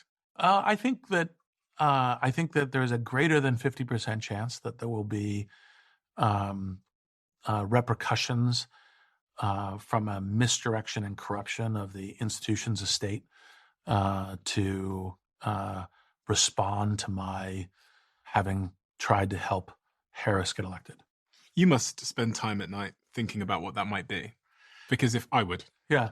Well, look, it's a range. And look, I hope that it's only in the soft end of the range, like IRS audits or phone calls like, Trump made saying, deny Bezos that DOD contract because, he owns the Washington Post and I don't like him, that kind of stuff. I hope it's in that arena, right? Could get much worse, but I don't really want to speculate on it because I don't want to give anybody any ideas, right? But I think I would safely win a bet that there will be political repercussions that are essentially undemocratic, un-American, and direct on you, and direct to me. Yes, I think I'd safely win that bet. I'm hoping that it's in what I'm terming the soft arena. You're not planning on leaving the US, are you? No. Well, my residence outside of Seattle, and we have a constitution, that kind of thing. Because Mark Cuban was the same, right? Mark Cuban was very public and vocal. He's a billionaire. He was very pro Kamala Harris, very anti-Trump through the cycle. He took a lot of flack as well. Yes. I mean, I follow everybody on Twitter, so I watched it play out, and it was kind of like he was stood in no man's land, just taking shots from everywhere. Yes. And you were kind of in the same category. Yes, exactly. Would have been much easier for you to just shut the fuck up or fall in line or something. Yes, exactly. You know what I mean? Well, but that's the problem. You can't allow that form of neo-fascism, right? It's precisely when you feel fear. I have huge respect for Mark Cuban. When you feel fear, stand up. Because that fear that you're feeling, that's your feeling as a powerful, wealthy person, right? And if you're not going to stand up, who is, right? Can you see any redeeming qualities in Trump? I know you're pro Kamala Harris. Oh, yeah. Well, I think he's going to bring a wrecking ball, and some of the places a wrecking ball are useful. Like, so for example, if you say, hey, on regulation, you want a new regulation? Replace 2. That kind of refactoring is a good thing. Hey, we're going to need a bunch of energy in the future, and we're going to need good, clean energy. I understand everyone doesn't like nuclear. I don't care. We're going to do nuclear. Like, I can see a number of things that could come out that'd be very positive. And I want those things to happen. As a matter of fact, part of being an American, I'm going to try to make the next 4 years as great for America as I can, right? My precise complaint with some of the people I'm in political opposition for is don't ever try to break the country. Try to always be building the country. It doesn't matter if the person you agree with is in power or not, be working towards a good collective future. And so I'll be doing all of that. And I'm hopeful for some of that from this administration. Do you think it's a good time for entrepreneurs to be building companies with Trump coming into power? fundamentally, I think it's always a good time as entrepreneurs to be building companies. So one is like, you have a good idea, the time's now, go do it. Yeah. Capital markets, harder, fine. Actually, if you can get capital, you get competitive differentiation from the people who couldn't. I mean, it's like, so you have to, it's always like try to figure out how to turn the negatives into positives in terms of what you're doing. Now, I think Trump will be broadly very good for entrepreneurship because I think he's going to reduce a lot of regulation.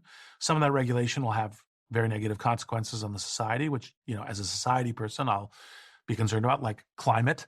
Like, you know, you get the new EPA person coming in, Environmental Protection Agency, and you ask him what the job is, and he says, we need to drill more oil wells, right? And you're like, that's not the EPA. That might be the Commerce Secretary or something else, the Energy Secretary. That's not the EPA. So there will be a reduction of regulation because we do have climate change. We're living in it, and it's going to get worse. So those will be places where there will be real damage from the wrecking ball. But for entrepreneurs building new businesses, like, for example, I've invested in a number of fusion and fission businesses because that's the clean energy that we're going to need to, you know, just to bring more of the billions of people into the middle class and to try to remove carbon from the environment and so forth. So, and I've known the regulatory stuff is ferociously bad for that. Well, actually, in fact, I have hope that they're gonna reset that thing, and so all of a sudden that entrepreneurship turns out to be, in retrospect, wise. But I think they're going to reduce regulation across the board for all entrepreneurs, right? So I think that's helpful on entrepreneurship. Now, they're going to be probably much more closed at the border, and immigration is an important part of entrepreneurship. You want to be able to get the best talent from anywhere in the world. It's one of the advantages that's helped build the U.S. That, I think, is going to be more uneven. Anyway, so it's like goods and bads. One of the things that is very different, I think, in this administration with the people he's appointed is there seems to be quite a few entrepreneurs being appointed to fairly important high roles. Well, by entrepreneurs, you mean zero experience ever doing the thing they were doing before? Potentially. I was referring particularly to Elon Musk, David Sachs, I think he's doing AI and technology. I think there's another guy who looks like he's built a business before. Yeah. So David Elon, obviously super smart, very accomplished. You work with both at PayPal, right? Yes. Yeah. Right. And now David knows crypto very well. So he's the AI and crypto czar and the PCAST person. He knows crypto very well. He hasn't yet done anything in AI. Like, he hasn't been mentioned as an investor or like when I talk to all the AI entrepreneurs, you know, as a desired person for them to work with and so forth. So, you know, he's very smart. So I presume he knows something, but, you know, AI, I think yet TBD what he knows. And what he tweets about is anti-woke AI is the most important thing. You're like, that is not even on the top 100 of the issues around how to, you know, promote and build and navigate AI. But he's very good at crypto. He's done a bunch of good stuff there. So and Elon obviously understands AI quite well. On this point of speech as well, obviously there's quite a big shift in speech that's happened in the last, I'd say, 2 years, really from Elon buying Twitter, where I saw a drastic shift in globally in what we think is okay and not okay. What's your thoughts on the change in speech? Good, bad, positive, negative? So I, you know, gave a couple of days ago here in London the Sir Isaiah Berlin speech, and one of the lines that I used in the speech was, there's competing freedoms. You could say there's the freedom of speech to say whatever I want to say, and then there's a freedom to try to offer something in civil discourse where I'm not going to get harassed by a whole bunch of antagonists, right?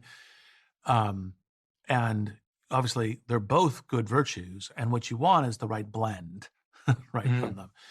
I think that a lot of folks, like, for example, what's happening on, you know, Twitter and X, right, is just virulent, right? It's just toxic. It's terrible. Like, when I tweet anything, including, hey, you know, I think the following thing is great entrepreneurship, I get oh, you evil liberal, you know, I hope you, you know, kind of fail terribly and, you know, blah, blah, blah, blah. I'm like, okay, I was tweeting about this great entrepreneurship thing, right? And that's the kind of theme in, you know, TwitterX.com. I prefer what you kind of thing you see on LinkedIn is like, look, you can say critical things, but you try to say critical things within the theme of, oh, well, that entrepreneurial thing, I actually don't think it's going to be as good as you think, and this is why. What's the difference in the design of the platform that results in two different types of behavior there? Twitter is anonymous. It allows a lot of bots. It encourages, like it says, freedom of speech. Like if you're tweeting a rape threat, that's fine. It's freedom of speech. You're allowed to do whatever you want, right? LinkedIn is you're tied to a named profile that's tied to your identity. If you're reported for saying something that's frankly uncivil, doesn't even have to be as bad as a rape threat, right? Just uncivil, like you're cautioned, right? It's removed, and you're saying, hey, by the way, that's not for the platform. And if you keep doing that, we'll remove your ability to post, right? So on the Twitter example, what Elon said is that if it's legal, then it's fine. Yeah. But is there an upside to having an environment where people can anonymously say what they want within the constraint of the law? Look, I think there are. It's important to allow. One of the things I think that online platforms give us the difference between freedom of speech and freedom of reach. Yes. Like, I think it's okay for people to say such thing as vaccines are evil plots to put chips in people and they give us autism. It's 100% wrong, right? And every credible medical authority goes, vaccines are good. And so you go, okay, 1,000 people get vaccinated, or call it, 100,000 people get vaccinated, and 50 of them have adverse conditions to the vaccine, right? That happens out of 100,000, right? Mm-hmm. But 1,000 people or 10,000 people might have died otherwise, mm-hmm. right? That your lottery for everyone being vaccinated is a very good lottery. Everyone should do it, mm-hmm. right?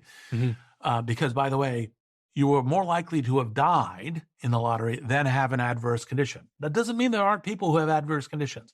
So all quality medical professionals, medical researchers agree. I am allowed legally on X.com to say vaccines are evil plots, right? Mm-hmm. To control the American people, to sell drugs and make drug companies profitable and blah, blah, blah. And I can say all that. And you see all that rampant on Twitter, rampant, in talk radio and, and all the rest of the things. You can say that. That's a problem, right? I'm okay with people saying it. What I'm not okay with is promoting it and having it have broad reach. So on this point of the vaccine, so just to clarify my position, I think vaccines are a wonderful invention that have saved a lot of people's lives. So that's my position. But I want to interrogate a little bit. With the vaccine rollout in particular, there's a lot of things that we didn't know at the time, right? So the lab leak thing, I had Boris Johnson sat here and he said, oh yeah, we think it's a lab leak. If I had said that on this podcast a couple of years ago, I would have been kicked off YouTube. Yes. And so having a forum where you can even entertain ideas that are contrarian, I also think is important. And I exist in the sort of dichotomy of like speech is important, but at the same time, Yeah, look, I was on the support people being able to say lab leak category. Because, by the way, I do think freedom of speech is a good thing. And part of the reason I have freedom of speech is sometimes you have a contrarian idea that should have freedom of reach. Yeah. But there should be, and look, how do we make decisions as a society of what expertise, what truth is, as we convene groups of experts. Mm-hmm. Like in a science, we have a group of scientists review a paper before it's published. We have scientists able to reproduce things. In a jury, we have 12 people who listen to the case and make a decision. So we use groups of people as experts and different kinds of expertise for different kinds of things to make a judgment. And we should also bring in expertise, right? Mm-hmm. Right. Now, that doesn't mean that even when all the experts say that's completely wrong, you should say you can't post it. Like I loved what Twitter did pre-Elon, which is they said, hey, you can post vaccines or this evil plot by the government to control you, but we're going to put a little box around it that says, oh, and by the way, experts disagree. Here's where you can go get the facts. Mm-hmm. So you can say it, right? Mm-hmm. But we'll also put in selective cases, expert opinion. Mm-hmm. And I think that's like, for example, a balance of how to do freedom of speech and freedom of reach. Because I do think, look, I should be able to say the world is flat. I should be able to go on and say the world is flat. And by the way, LinkedIn wouldn't take that post off because it's like, well, it's civil. I'm just saying the world's flat. I'm out of my mind, right? But I'm being civil. So the LinkedIn principles are not, you must say something that's scientifically true. It's you must say something that's civil. I also think people shouldn't be deplatformed or cancelled because of their speech, even if you disagree with it, providing it's in the constraints of the law. I sat with a... Well, by the way, I generally agree on the constraints of the law, but I also think, importantly, civilly. And civilly means? Well, like no threat of violence. Okay, yeah, I agree with that. You shouldn't be threatening anybody with violence. Yes. I sat with I'm going to say astrologist, but I don't even know if that's the right word. It's not astrology, was it? What's cosmetologist. And he told me the story of Galileo discovering that the world was round, and Galileo basically being threatened by everybody because it threatened the Catholic institution at the time. And then because the preaching of the church was not. Yeah. And so that's a cautionary tale, although it's a long time ago. There are always going to be strong forces that are heavily incentivized around some kind of ideology. Yes. And that does happen today. Yes, 100%. And these forces are powerful forces. Yes. So allowing dissent, even if it's coming from someone who is not credible. Yes, 100%. By the way, I'm strongly in defense of that. Yeah. Right. I just think that, and I don't mind people criticizing me. I don't mind them criticizing my arguments. I don't mind them criticizing my choices of who I'm going to support politically, right? What I'm going to do philanthropically. I strongly prefer that those criticisms be backed with some knowledge and intelligence and some good argument point of view. And I really want it to be a civil discourse. It's interesting because the human brain, when we think about it from an evolutionary standpoint, wasn't designed to deal with 1,000 people tweeting at you that you're an asshole. And as a podcaster, as someone who's in the public eye yourself, who is a podcaster but also a famous entrepreneur, you have to deal with that. Like you have to deal with that in a way that's just we weren't designed to. Yeah. And I struggle with it. I struggle with when I first came into the public spotlight, when I started doing Dragon's Den, the Shark Tank in the US, opening my phone and being exposed to just a barrage of noise on the brain. Yes. Now, whose responsibility is that? Is it my responsibility to delete the app? Or is it the platform's responsibility to moderate people expressing their innate human journalism, whatever it is, So the classic thing that humans make in reasoning is they go A or B. Right, okay. And your answer is both. Okay. Right? So there's responsibility on both sides. It's oh no, it's the responsibility of the individual. It's are you kind of saying I have zero responsibility? There's zero I can do to be positively contributory here? Mm-hmm. Of course you can. Mm-hmm. Right? So for example, it's totally possible to say I have a freedom of speech network, and if you are engaging in threats, for example, you're Trump and you're tweeting that Mark Milley should be executed when he is the Joint Chief of Staff's general, that's a threat of violence. That should be removed, right? Mm-hmm. So it's totally doable to say violence has no place on this platform, or threats of violence. Now, violence is illegal.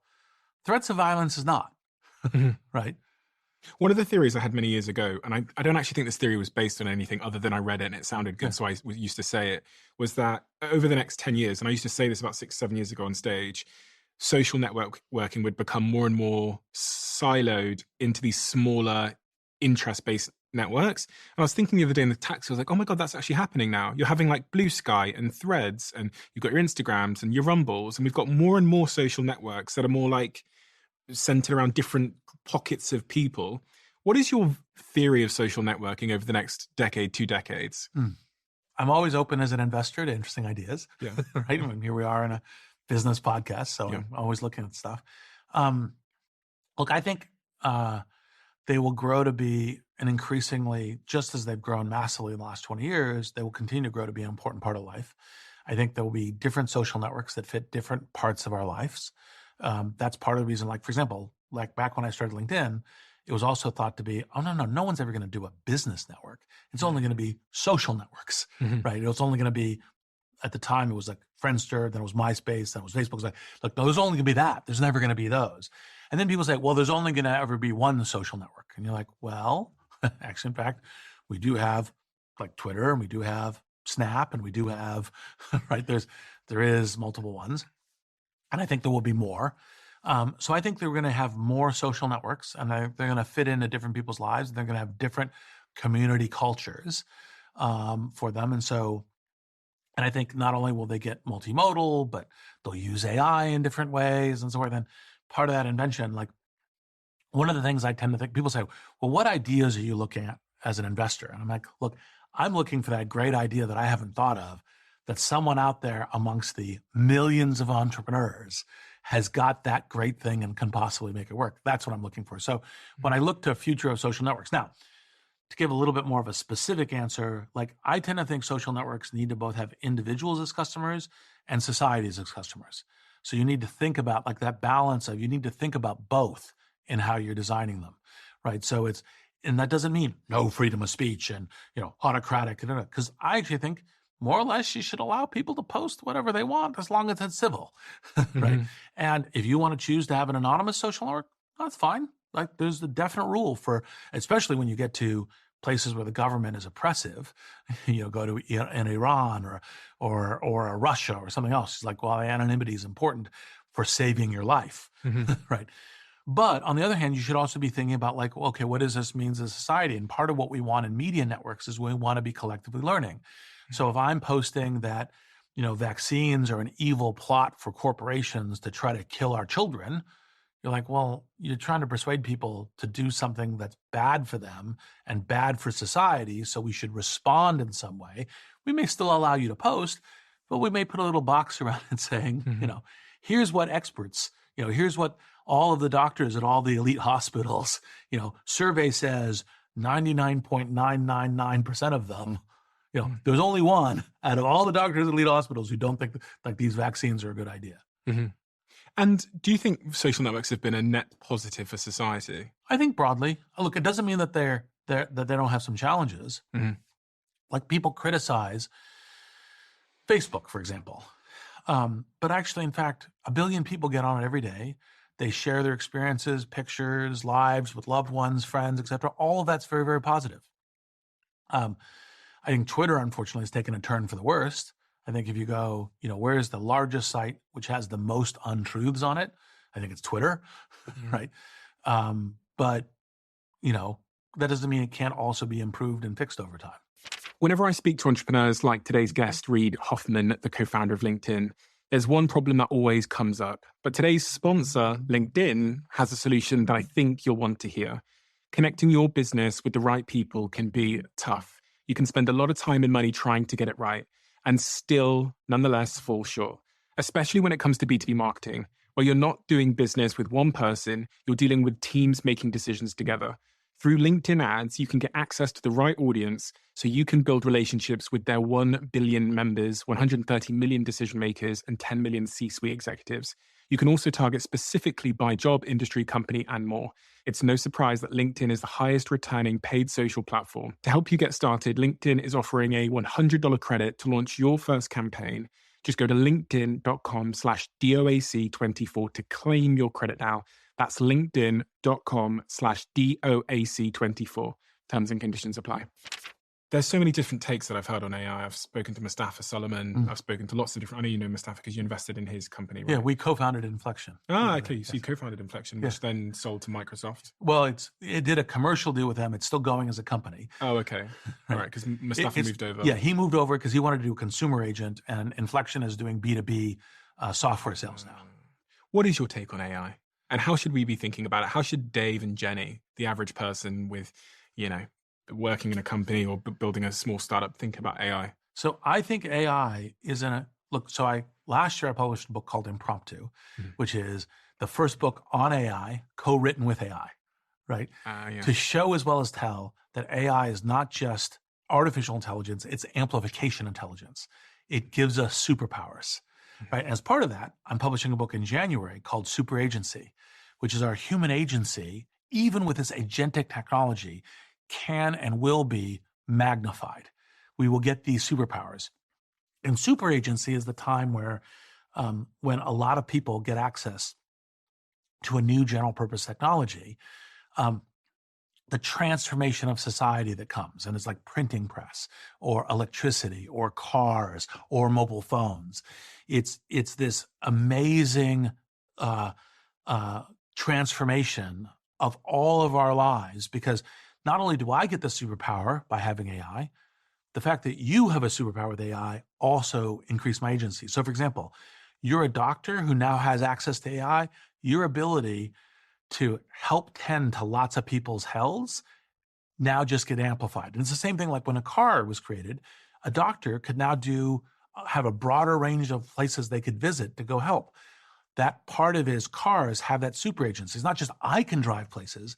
Now because the doctor can drive places, that also increases her or his agency and also my agency through super agency. And that book's coming out in January. There's a lot of gloom around AI as well. Yeah. There's fear all the time with new technologies. Is any of that gloom warranted? Yes, but with an asterisk, which is every time a new general purpose technology comes out, the discourse, when the printing press came out, the discourse was very similar to the current discourse on AI. It's going to destroy society. It's going to destroy human learning and knowledge. It's going to disable the current people who are the custodians of knowledge, which are mostly priests, in society from being able to control the flow of information. And we're going to have all this misinformation, et cetera, et cetera. Now, by the way, you don't have a scientific revolution without the printing press, right? So so there's always this fear. And you say, is the fear completely unwarranted? Well, look, human societies are bad at new general purpose technologies, right? So with the printing press, we had nearly a century of religious war because of it. So the transitions are very difficult because we as human beings are difficult at new general purpose technologies. And so the transition is going to have pain. There's going to be challenges and reordering and so forth, disruption because of it. No question. What I'm hoping, and part of the reason I write these books, is say, look, let's manage this transition better than we've managed the previous transitions, right? I have 100% confidence that the other side, this will be enormously amazing super agency. What I wanted to do is manage the transition as best we can. Now, people say, well, shouldn't you manage the transition by being really slow and being really regulated? Well, the challenge is that these new technologies are developed competitively across the entire globe, different countries, different industries, different companies, etc. And we don't set the clock. Like there's no one group that sets the clock. And if you don't go with it, like take the Industrial Revolution, which also had a bunch of things, why did Europe basically set the drumbeat for the globe for centuries? The answer is Europe embraced the Industrial Revolution robustly and early, right? It's part of what made the British Empire, right? And so that clock is set by different human beings all running at it. And by the way, they have different theories of the good. They have different theories of how technology should be in society. They have different theories of what the risks are technologies. When these people published this pause letter, that was that's a mistake. Other people aren't going to it's a simple thing. You look at the people who care about humanity, if they all pause, and the people who don't care about humanity don't pause, your letter, if you achieve your success, will cause a bad impact on humanity. So you have to be developing it. You have to be going with the clock that's set by the world, right? When I think about AI in its simple terms, the way that I've been thinking about it, and this is not a perfect analogy or whatever, but it's just a simple way to think about it, is if there was one Stephen Bartlett here that has an IQ of 100, and there was another one sat next to me that had the IQ of 1,000, what would this Steve do and what would that Steve do? That's a good question. Is that an apt analogy?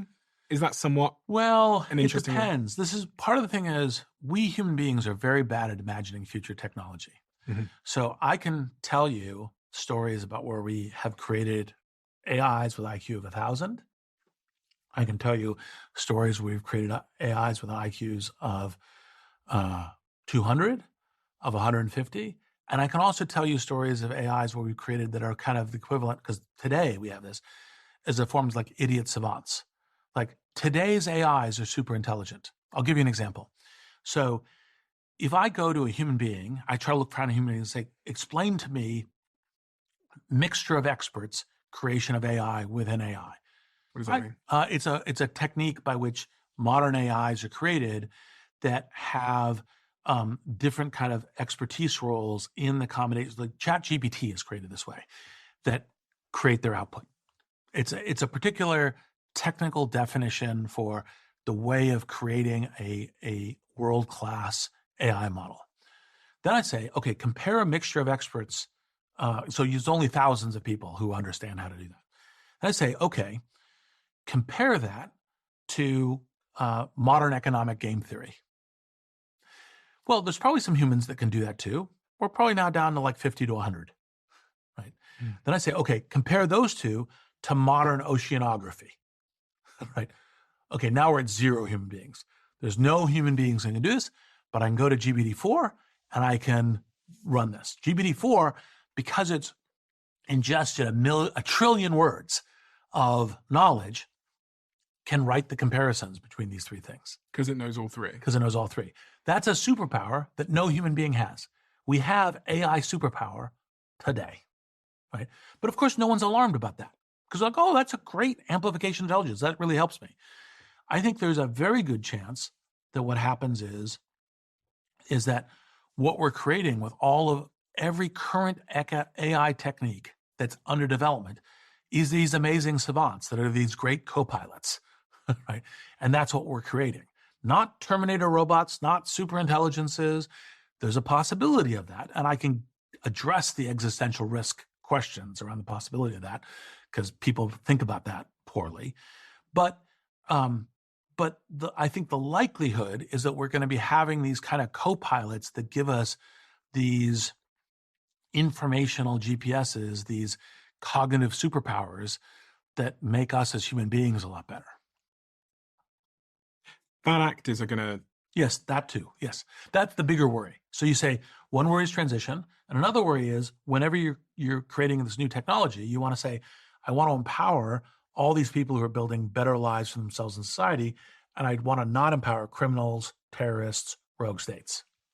And also you think, I also need weapons Yes. that are sufficiently advanced at attacking my enemies. And everybody globally is thinking that. Yes, You know, China might be thinking about the West, and Yes. the West are thinking about China. Russia are thinking about this person. The Middle East are probably thinking about a couple of people. Yes. So with all developing weapons or defense systems, they're going to probably make those robots you talked about, the Terminator robot that can go to the battlefield. Yes. And that's super smart. They're going to probably make some cyber weapons as well. Yes. So those things end up existing, Yes. and then they're in the wrong hands. A mistake happens. Yeah. So you want to build them in the right hands first. That's all. I mean, look, there will be costs to it. There's never. Look, electricity, essential for human society. It does electrocute people, right? It does do things in the wrong hands too, right? Is this technology different though? Because there's been comparisons to the printing press, electricity, but is this No, in a it's different... new. But by the way, each technology, the printing press was different when it was created. Electricity was different when it was created. Cars were different when they were created. Is this the most profound Well, in terms of impact? It might be, right? That's think it that's is? a possibility. I think I always think in probability distributions. I think there's a good probability of it, but to some degree, like it doesn't matter if it is or isn't the most. It is a profound new technology. It's as important, at least, as these other ones. That's the only thing that matters. Whether it definitely is or not doesn't really matter. And look, what is different? It's the fact that it's agentic technology. Which means? It's creating agents that can operate on their own, right? We already have that, by the way. Like the agent, you can be running an agent with a connection to the internet on your computer and then can go buy stuff for you, right? You can do that today. It's doable. You have agent, it's just a question of what the shape is, right? So it's agentic. It's cognitive. Like it's very strange that we have a technology now that we can talk to in various ways. And so you have people mistaking going, ooh, it must be conscious because they asked if it was conscious and it said it was conscious. And I was like, no. But by the way, before this technology existed, that was a good test. It does, by the way, there are conscious things that can't, there's mute people. And the fact that they can't tell you they're conscious. So conscious, not perfectly, they tell you they're conscious, but you tell me you're conscious. That was a pretty good test before. Now it's a little bit more complicated because I don't think any of the current AIs are conscious, and we can go into depth of reason of neuroscience and other kinds of things about why that is. It's not just a human species parochialist view. And figuring out under what circumstance it would be conscious is a very interesting question that we need to figure out, because it won't be that it has gray matter. It'll be something else, or maybe when we'll figure this out. So that's new. The cognitive superpowers are new. The fact that the speed of deployment is going to be unusual, because now we have the mobile phone internet. So I create a new agent, and tomorrow 1 billion people can use it. Right? That's new. Right? So all of these things are new. And by the way, new is anxiety producing, and new is difficult to navigate, and new can make transitions very difficult. Right? But by the way, the fact that we're facing a new challenge is not itself a new challenge. Right? For the average person out there, I know they might be working in a hospital, or it might be a lawyer or a doctor, whatever, just someone with a job that's heard this term AI and they're seeing ChatGPT. Is there anything that they should be doing on an individual level to make sure that they can capitalize on the opportunity that AI presents? The basic answer is absolutely yes. And it's part of the reason why, like I do my podcast, Possible, I do Super Agency, I do Impromptu, because the strong advice I give everyone, and literally I was sitting with the governors of the Bank of England yesterday, and my advice to them, among other things, was personally go use AI, right? Don't just use it to make a sonnet for your kid's birthday. That's great. Don't just use it for a recipe for what happens to be in your refrigerator. That's great. For something that matters to you, that part of your expertise and so forth, start using it. And by the way, you'll find that some of the things are still not useful for it all. Like when I sat down to ask GPT-4, how would Reid Hoffman make money investing in AI? It gave me an answer that was the smart business school professor's answer who didn't understand venture capital. It was like, well, study which areas have the largest total addressable market, then look at what the possibilities for competitive disruption are, then, market research test that. And it's like, it's not the way, like, go find a great entrepreneur with a great idea, right? And it's best when the idea is something you haven't thought of and few other people have thought of too, right, is a way of doing it. So it got it completely wrong from how Reid Hoffman, how I invest in AI and what I do very successfully. Now, you said, well, then it's useless for venture capital. I was like, no, because I kept experimenting with it. And I said, okay, I fed in an entrepreneur's plan. And I said, how would I do due diligence on this plan? And it came back with a pretty good list. It was like, yeah, one, I was absolutely planning on doing that. 2, I was absolutely, 3, yeah, I could see why you'd think that I was doing it. That's not important. 4, I would have gotten to it, but it would have gotten to it like 4 days down the road of doing the work. And now I know it now. So it's useful there. So it is today useful to everybody.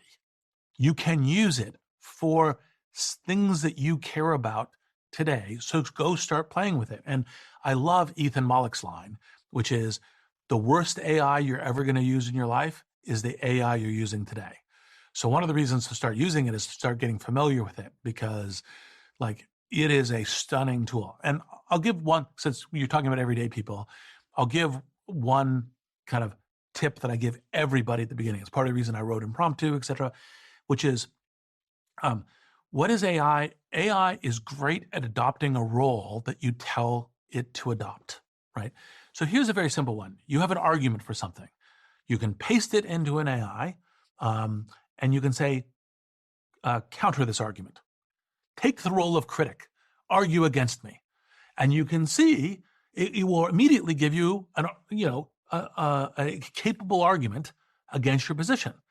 That is very helpful. It's helpful for cognitive development. It's helpful for learning. It's helpful for our understanding, what are the strengths and weaknesses. But by the way, you can also say, take my side. Give me another argument for the thing I'm arguing for. Like, make that argument. But that's just the beginning. You can also say, like, for example, if I go, okay, I'm making this argument for how general purpose technologies always have initial strong fear by people and how they're described as the end of society, the end of humanity, et cetera. And it's happened a number of different times.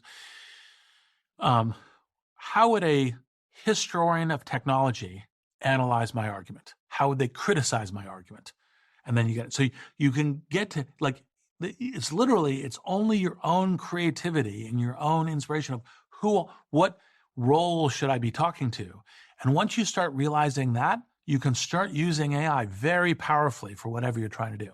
Should entrepreneurs be thinking about building companies in the field of AI at the moment?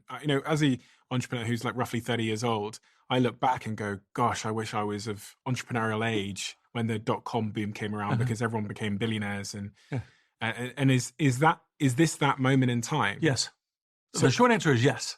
Okay, so I'm an entrepreneur. I'm 30 odd years old. I've got disposable income. I'm financially free. Mm-hmm. I'd love to take part in the next revolution. Yeah. Should I be flying out to San Francisco and building an AI, joining an AI startup out there? Yes. Why? So one of the things at Silicon Valley has built itself up off multiple. The reason it's called Silicon Valley is because it started with silicon, right? It's now Software Valley. Silicon Valley almost never invests in silicon anymore. Silicon being the chips. Yes, stuff. being the chips, yes. Yeah. So now really it's much more Software Valley. It's like we invest billions and billions of dollars every year into new software companies, right? So we went from silicon through, networking equipment like Cisco, through like just stacks of different things getting to where we are now. AI is the new one. By the way, we did the thing with internet, we did it with mobile phones, we did it with Web 2. Now it's AI, right? And so, the principal thing is when you get this new general purpose technology, it opens up massive amounts of entrepreneurial space because one, there's all the new things that can be built that were never possible before. Airbnb couldn't be done before the internet. There's just no way, right? So it opens up these things that weren't possible before. And so like the internet's a good proxy to the wave we have now with AI. Then it also, by the way, makes a massive transformative force on all existing businesses. So you say, well, I had a business of selling, of e-commerce and doing, mail order catalogs. Well, now there's e-commerce, right? Mm-hmm. So it transforms all of these businesses. And so, by the way, for example, the internet is part of what makes the cloud revolution. So now it's like, well, actually, in fact, it's not software on your desktop. It's not software on your phone. It's in the cloud. And of course, it bounces back and forth a little bit. Then you have, well, no, actually, in fact, you've got this really great app on your phone and so forth. But these kinds of things. AI is the next one that affects all of them. So you have greenfield. You have potentially revolutionized any particular place where there's a product or service, especially that intelligence could be added to it, right? There's a possibility of a great startup idea there. Mm-hmm. So yes. Now, should you go try to build your own frontier model, which is a $10 billion computer? It's a hard thing. That's a hard amount of capital for startups. No. Try to figure out the degrees you use frontier models from, OpenAI or Microsoft or Google or, others as ways of doing this. But you still may build your own model, right? Lots of startup companies are building their own models. I invested in this customer service company called Sierra that Brett Taylor is doing, and their thing is we're not building our own models. We're just deploying other models. So we have best of breed for what models are available to us. You could do that as an AI startup. There's a whole range. And part of what I love about entrepreneurship and invention is, I have a whole set of theories about what kinds of things will be really big, and some of my theories will be right. And I've also discovered some other people who have amazing theories. Mm-hmm. And that's one of the things I and we at Greylock love to invest in. Interesting. What's the best way for someone to go and learn about AI right now? Because going to university feels like it would be... Start using it. Start building it. If you want to, if you can, if you're technical, download an open source model, Llama, Mistral, start playing with it. What if you're not technical? Well, generally speaking, you can't do a technology. It's very hard to do a technology startup without a technology co-founder. So then go find a technology co-founder. So for someone like me who's built my career in building teams, marketing, social media content, media, those kinds of things, who is really interested in AI, should I go and do you think I should go learn AI now and start trying to be a technical person? Or Too slow. Okay, yeah, I thought so. Too slow. No, speed matters. Mafia. Speed matters in startups. But by the way, because we tend to so much lionize what is usually the man versus the person, most of these people are men, the individual, startups succeed because their initial team. That's part of the hiring point we were talking about earlier. And so generally speaking, if you ask me, would I rather invest in an individual founder or 2 to 3 co-founders? I'd rather invest in 2 to 3 co-founders, right? So going and finding a co-founder is a great thing. Because by the way, your throw weight, your capability weight is so much better when you do that. And so, Mark Zuckerberg had Dustin Moskovitz, Adam D'Angelo, right? Chris Hughes. That's a really important part of how things get created. You invested in OpenAI almost a decade ago. Yes. Before everybody was talking about it. What did you see in that company? So Sam Altman, Greg Brockman, Ilya Sutskever, amazing. And they had a focused, bold vision, which is, yes, Google has invented the baseline of the attention-based transformer, but they don't realize that it's just scale. Like, apply scale to this. We are going to bet the entire company, everything we're doing, on scale on it, and we're going to be very focused on doing it. That's great. But people had said the word AI for a long time, and it had never manifested in it. And I had passed on a lot of AI investments. But the thing that people need to understand about AI is it's a transformation to scale computing learning systems. So as opposed to we program it, like we program the AI, we program a scale computing learning system. So it learns, right? And that only becomes available once you have scale compute.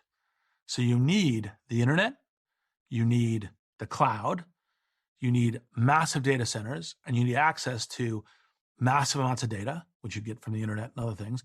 And then you need a scale team to build it. And on that point of people, how important, if you're trying to be successful as a young entrepreneur, is networking? Almost always critical, because you need that initial team. Now, you don't need networking of, I should spend 12 hours a day, 7 days a week, going to every party that I can possibly go of and shaking people's hand and giving them my business card. That's not particularly useful. Right? What you need to be is, just like you have a strategy for your business, you need to have a strategy for how you're building your network around your business and your network around you. Like, who are the people that I should be talking to? Who are the people that I should be learning from? Who are the people that I should be trying to bring into my network, that I have the project that I'm creating? And how do I meet those people?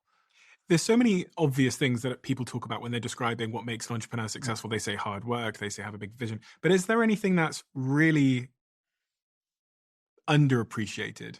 Like, when I say this, I'm talking about being a nice person, or being etiquette, or politeness, or manners.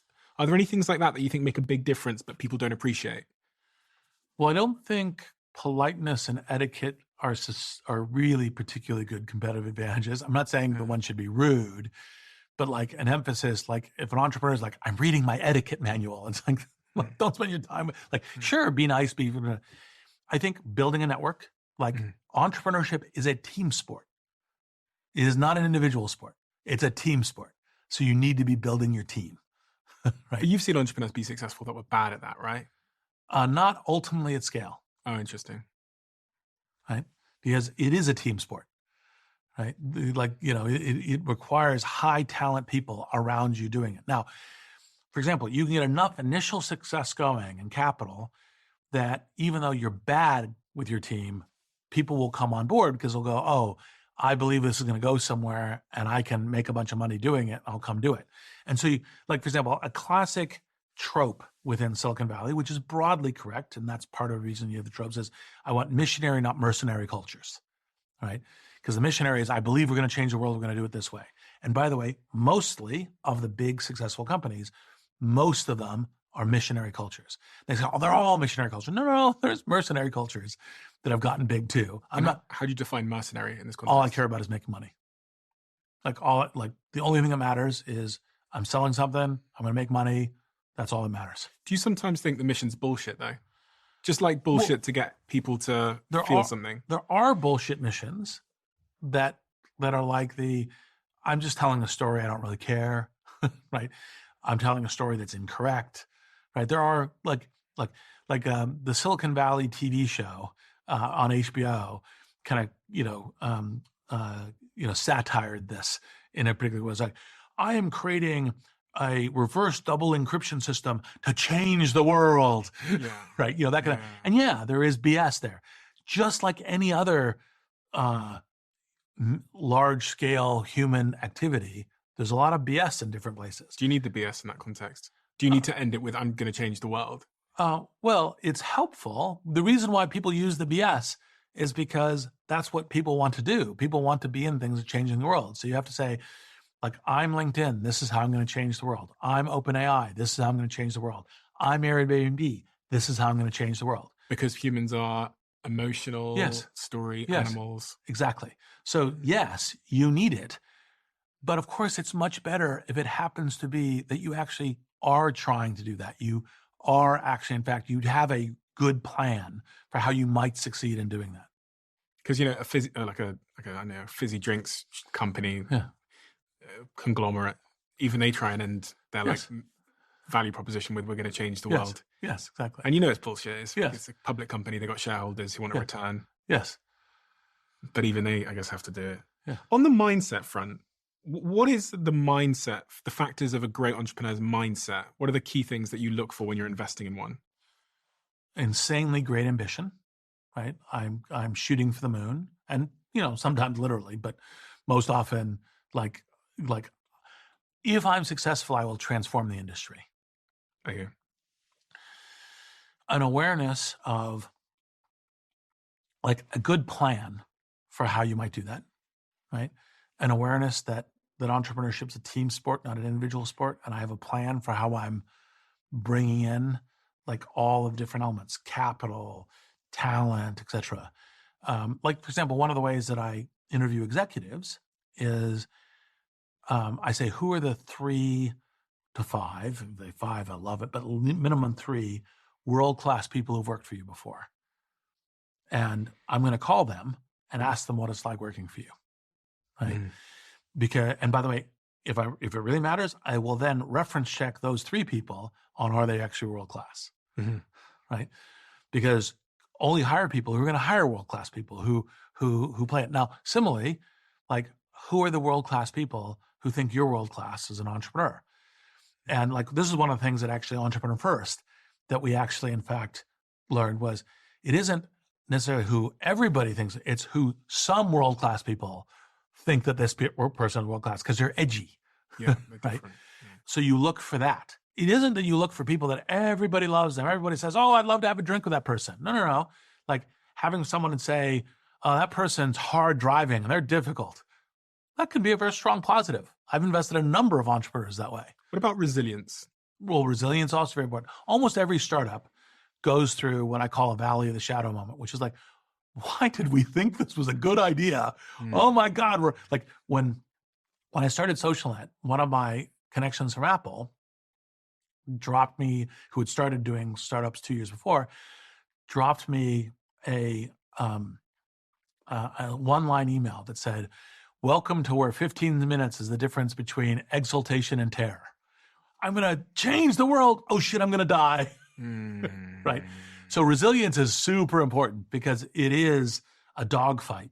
And multiple times, PayPal, LinkedIn, Airbnb, oh God, we're going to die. This is going to be worth 0. Can you spot resilience in someone? You can have a high probability guess. Based on? Well, it's kind of like, so you push them on things and see what they've done. Have they taken risk? How do they respond to risk? Are they trying to persuade themselves that the thing that they're doing is 0 risk? No, I'm guaranteed to succeed. No one is. Does it help if they've been through some difficult things in their life? Oh, yeah, because then if they've gone through the difficult things and they've been resilient in there, that's likely, not 100%, that gives a good probability they'll be resilient in the Like future. traumatized people? Well, it depends on how they respond to the trauma, right? What did you learn from it? Like, how did you respond to it? Like, because generally speaking, you need to be able to convert negatives into positives, right, on the entrepreneurial journey. So it's like, look, that was really bad, and I learned from it. If you were advising a young person on how to build wealth in 2025, Huh? and when I say young, I mean 18 years old, Yeah. what would you, and you had to plan out the roadmap of their life, can you walk me through how you'd be thinking about those seasons of life, like 18 to 30, 30 onwards, etc.?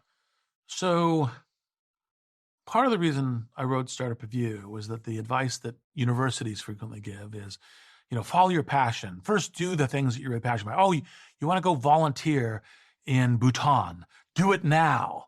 Tends to be, and it's terrible advice, right? That actually is the wrong end for the advice.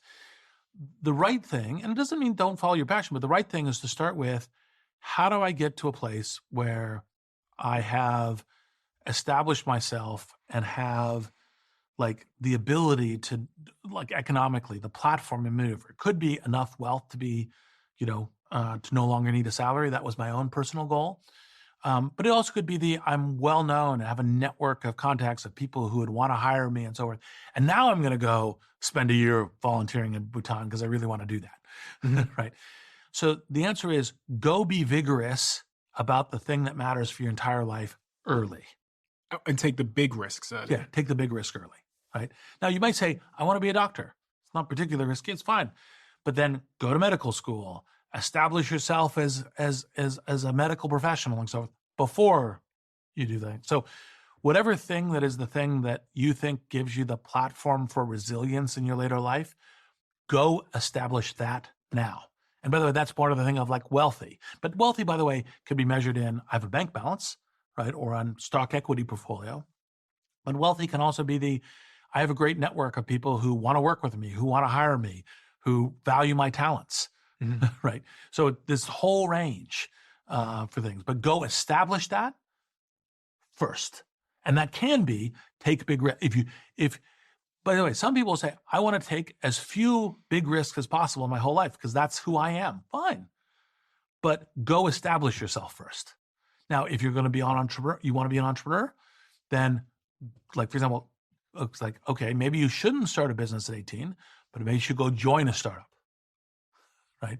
Start learning it, start building the network. And it's roughly build the network is the broad thing. And by the way, build the skills and, get, like, frequently doing a startup is very difficult economically. Usually you start with no salary, et cetera. Like, having some reserves is a good thing to have. I read a book, and in the first chapter, I was trying to figure out what this platform is for young people. And the way that I kind of described it is these 5 buckets. The first one being knowledge. And then when knowledge is applied, it becomes a skill. And the good thing about these first 2 buckets is they're the only 2 that no one can ever really empty of what you put in there. Yes. The next one I posited was, me trying to remember my own book, was your, I'm going to say network, then your resources, then your reputation. Now, anyone can take these last 3. Like, life can happen. You can get fired. You can lose your friends, whatever. Network is hard to lose if you really authentically built it, right? It can be lost, though. It can be, but it's very hard. It's kind of like a nuclear bomb kind of thing. I mean, it's like, look, you may, like, one particular person and you may have a real difference of opinion. You may move. And then get fired. And a lot of your network is that. But by the way, even if you've gotten fired, if you've got a couple people at that company that you had good relationship with, they may still be part of your network. So am I right in thinking that the knowledge and skills part is really the critical thing to prioritize when you're... This is part of what we did in Startup Review. Soft assets are very important. People under-prioritize them. They tend to say, I should take the job that offers me a 5% higher salary. And the answer is, almost always, that's not the criteria that you should be looking at. Even 30% higher salary is not the criteria you should be looking at. You should be looking at, where are my soft assets? Where's my knowledge? Where's my skills? Where's my network? Interesting. Because the soft assets are what compound generally to the much larger. Like the fact that you took a job with a 30% higher salary is not necessarily the predictor that you're going to get the job with a 300% higher salary. It's the soft assets that are likely to get to the 300% economic outcome. So it's short-term versus long-term. Yes. So soft assets are longevity. Yes. And the hard assets, I guess, are short-term. Yes. Immediate. Is there a different game you play when you hit your 30s, do you think? Well, you have to evolve it. So, for example, you can, when you're in your 20s, you can say, well, I'm gonna take more risk. Like the economics, take the jobs that have zero salary or lower salary, because I'm going to live in the house with 5 of my friends. You know, we're going to have beans and toast for dinner, you know, as ways of doing it, because I can take those risks now. And then when you're 30, it's like, well, maybe I'm planning on having a life partner and being in an apartment or a house with them and so forth. So it changes as you go through. And then you have kids. Yes. Did you have kids? No. Because I'm in that region now where I'm thinking about having kids, and I'm wondering how disruptive it's going to be. It's another startup. Like, it's fine. You can do startups and have it, but it's a complete startup. Which, do you think lowers your chance of being successful at a startup? Because doing 2 startups is more difficult than doing 1. Probably a little. Yeah. But maybe worth it. On balance, okay. Yeah. What is happiness to you? Because you've got the money, you've got the success, you've got the reputation, you've got the CV. What is... Happiness for me is going through life with people I love and building great things. But like, by the way, if I failed at everything I built and I was still going through life with people I loved, great. Why is that so important? Because I think part of the meaning of life is how you contribute to the people around you. It's like, again, I keep referring to Startup Review, but it was my first book as advice to young people, right? It's the I and the we. Like do things for yourself, do things for me, do things for we, right? And I learn from people, I get delight from people. I feel meaningful as I contribute to people's lives. And obviously, you know, there's people immediately around me. There's people in the whole world. I mean, like, you know, LinkedIn, 1 billion people have signed up for it. Like there is like, that's part of what I think is essential in the meaning of life. And for me, especially. How did you have happiness wrong when you were younger? If in any way. I probably thought like it was important to be top of your class. Not that it was important to just do well, but it's important to be top, right? And what I've come to realize is, you know, there's 8 billion people, right?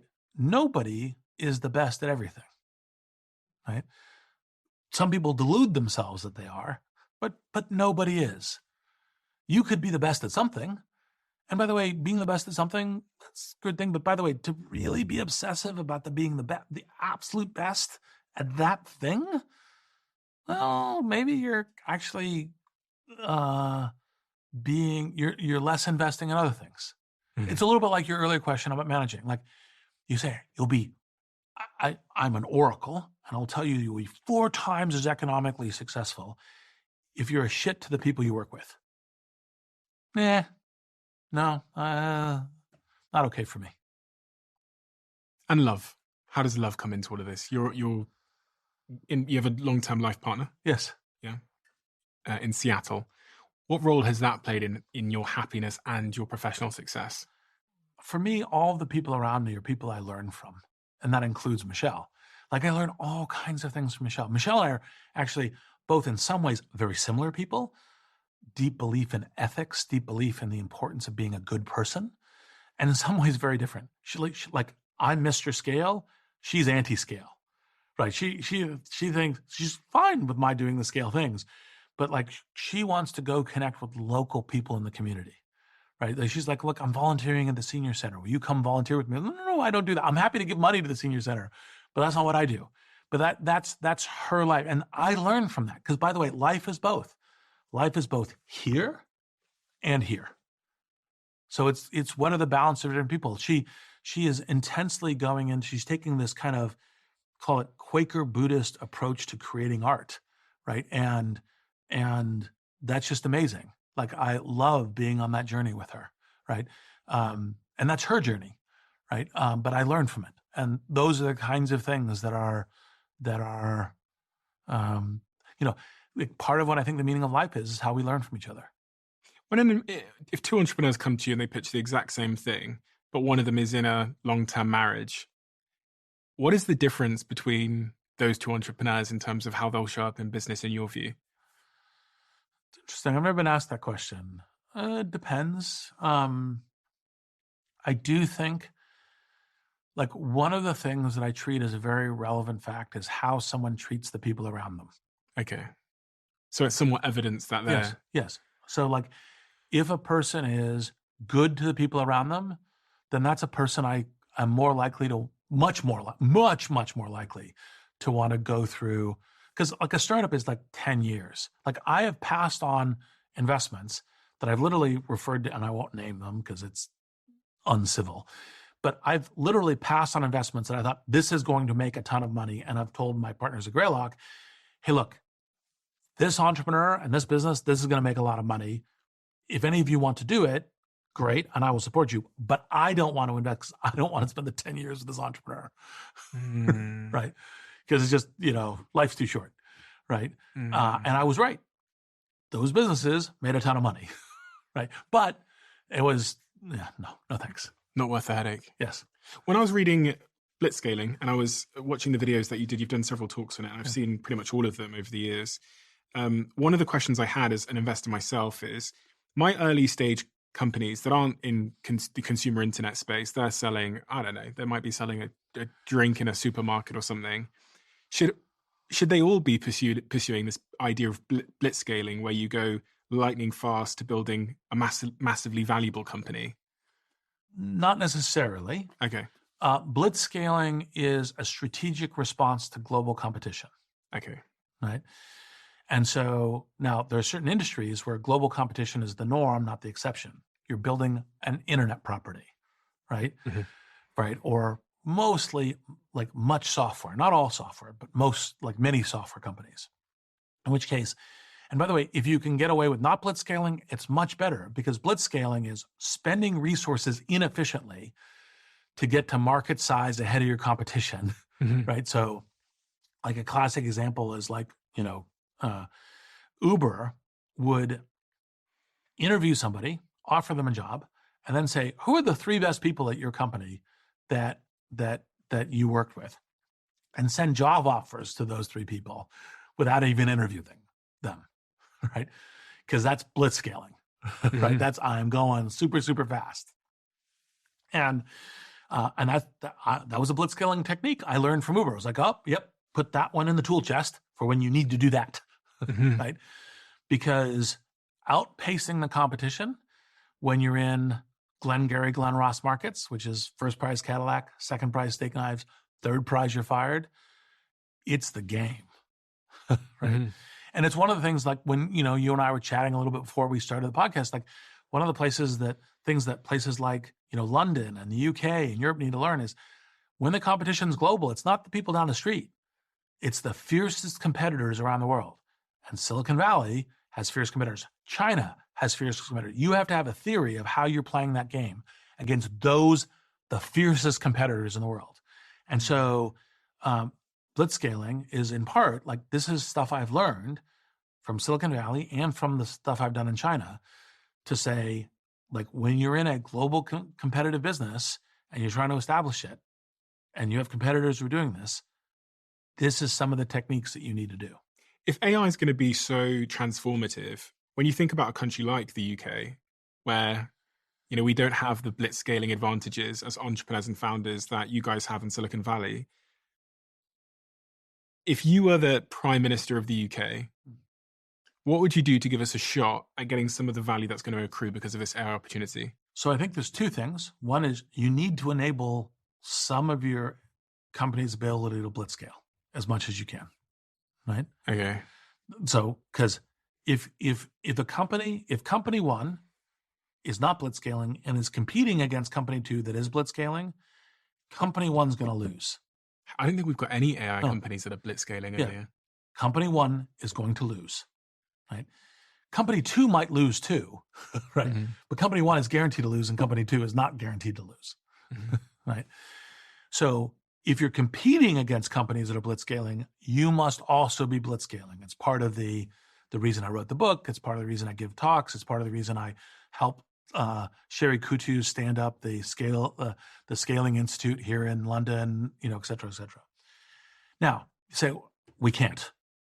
We're not going to be able to. Well, then choose areas where the competitors are not blitzscaling. I've got an example I want to give you. I invest in a matcha company.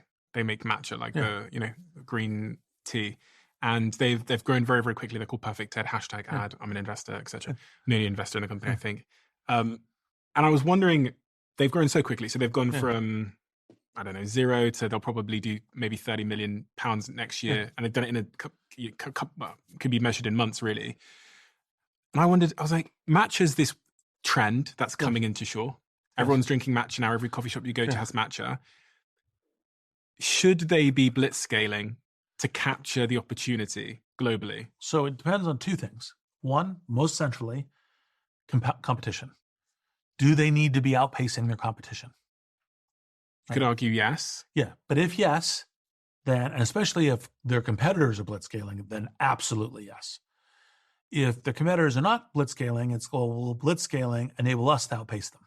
Because, by the way, it does involve moving so fast. You're taking risks in hiring and capital raise and expenditures. You're doing marketing that you would, like your Uber, you're launching in 20 cities at the same time. It's whoa, et cetera. Because that does add risks, right? But you're saying those risks that it adds are less of a risk than not blitzscaling. That's kind of the trade-off. So competition is a central reason for doing it. And by the way, most of the times where you can raise capital blitzscaling is because if it's a Glengarry, Glen Ross market where first prize is Cadillac, second prize is steak knives, well then, generally speaking, investors are willing to invest at premium prices, give a lot of capital, et cetera, because they'll go, we agree that you're going to get a great market position if you blitzscale. And by the way, part of the problem is investors are not always right, but if some investors are willing to do it, then, and if they're going to do it in your competitors, then you absolutely have to do it if your competitor is going to do it. So competition is the first thing. The second thing is, do you need to get to critical mass scale? So like your payments industry. And this is one of the things I learned at PayPal, which is basically payments businesses are dead unless they have at least $1 billion, dollars of, transactional volume through them per year. And that was back in 2002 when I was looking. I'm sure it's higher now, right? Maybe it's 10 billion, whatever. But it's like, if you don't get to that scale, you're dead. You're irrelevant, right? So getting to that scale and getting through the highly unprofitable, getting the scale as fast as possible really matters. And so that's one of the places where you say, well, none of our competitors are doing it, but we should still do it because getting that critical mass and scale really matters. And so that's another time. And so that would be, I don't think that's probably the matcha company, right? That's probably like doesn't need, so, but those are the lessons you look at, but it's not blitzscaling for its own sake. That's one of the mistakes that people make when they go blitzscaling. Oh, we're doing it to blitzscale. So no, you blitzscale as a set of strategic techniques in response to a market and in response to competition. And in the case of matcha, there is a role of brand being the moat a little bit. Yes. And so that may be irrelevant. That may be the relevant thing of why it's a Glengarry. In the case, I haven't looked at the market at all, but a Glengarry, Glen Ross market, a first prize Cadillac, second prize steak knives, maybe that's because of brand establishment, in which case you have to be number one. And on that point that I asked earlier about, if you're the Prime Minister of the UK, you'd start enabling some of our companies in the UK to like have more capital, give them access to capital. Do you think, one of my fears is that AI is such a big opportunity, it's going to revolutionize everything, and it's basically going to be owned by America and China. It's one of my fears. It's like, fears as someone that lives in the UK, that your economy is going to, in the US, is going to have such a huge upswing in productivity. So good news for you is I happen to know that 10 Downing Street is paying attention to this issue because I had meetings with them this week on that. There's things that they will be announcing, which I can't pre-announce. Okay. Right. But they know this is important and they're working on it. Okay. And they're consulting, people. Good. Yeah. That's what gives me hope. Yes. Okay. What's the most important thing we haven't talked about for entrepreneurs that we should have talked about? I'll give two. The first is, and they're related. The first is, look, just because you don't have a 100% chance of succeeding doesn't mean that you shouldn't do it, right? So like when I said earlier when we were talking about, like, look, when I started LinkedIn, I thought we had a most 20, 25% chance of being successful. That's fine, right? So, and matter of fact, what you should be doing is aligning the fact that there is risks in what you're doing with the reason why you'll have less competition, while you have a higher runway before the competition intensifies. Because part of it is, if you have a theory, like we talked about this in LinkedIn, about why other people see that there is, like they think there's a 0% chance you succeed, and you think there's a 20, 25% chance you succeed, that's precisely that risk window is your opportunity, right? So think of risk not as terrifying, think of risk as potential opportunity, right? That's one. And we've talked about threads of it, but thinking of it as opportunity, right? Because you see something other people don't see. You see the risks, but you have an idea for why that risk is something that you may be able to win on and they won't, right? So with LinkedIn, that was, hey, I have an idea about how the network will grow, even though it's not valuable until there's 1 million people in the network, right? That's where that risk becomes an opportunity, right? So the second one, also around risk, is have a plan B, have plans B. Understand that you have an idea and your risk, you're playing it. And if it's not working out, how do you pivot? Don't think, oh, the whole thing is going all in and I'm just going to be roadkill if it doesn't work. No, that's the whole point of the reason I have this framework of ABZ planning, which is in the Startup View, which is, by the way, Startup View is advice I give entrepreneurs, shrunk to advice to individuals, right? Every single chapter applies to entrepreneurs and their companies, right? And like the ABZ planning is, don't just have a plan A where like, well, if it doesn't work, I'm dead. You're like, well, that's a bad strategy. Like sometimes you'll do it. Sometimes it's the only thing I have. I love this plan A. It's the only thing I have. And the only way to do it is to go all in and it doesn't work. I'm dead. Okay. That's very scary. Right. When I do entrepreneurship, I have plans B. I have a plan Z, right? I have thought through not every, because you can't think through everything, but maneuverability and how to measure, am I on track or not? Am I increasing my probability of success or not? Am I increasing my ability to get to the moon or not? And be doing risk management, smart risks, take smart risks. That's the thing, right? How do you know when to quit? And I'm saying this in a professional context as well as an entrepreneurship context. So when I get around to advising companies I've invested in or friends that now is time to quit or now is time to sell, you try to sell, of course, but sometimes if you can't sell, that means quit, right? Is your new plans A are much worse than your previous plans A. Your new plan A is much worse. Because you pivoted, right? And your new plan A is a much worse plan than your plan A. That's when you get to your plan Z. It's like plan Z is I quit, right? Okay. So you've tried something else that's also messed up. Yes. Like, okay. Yeah. And in a professional context, how do you know when to quit the job? Well, it could be you have a much better plan A, right? Like, okay, this plan A, that's okay. And then, by the way, this is the part of the difference that I tell people between should I found a company or should I join one? It's like, well, one of the problems you have as a founder is you can't really quit. You're with the business, right? It's very dishonorable to quit before, the business gets to whatever its designee is. Now, sometimes you're fired, fine, but you're, as a founder, you're like, people have come in and joined us because of me being here and doing this, and I'm here until the business gets to a point where it's a massive growing concern. Now, once the company's public, you can go do something, or once the company's sold, you can go do something, or once the company is like profitable and really strong, you can go do something.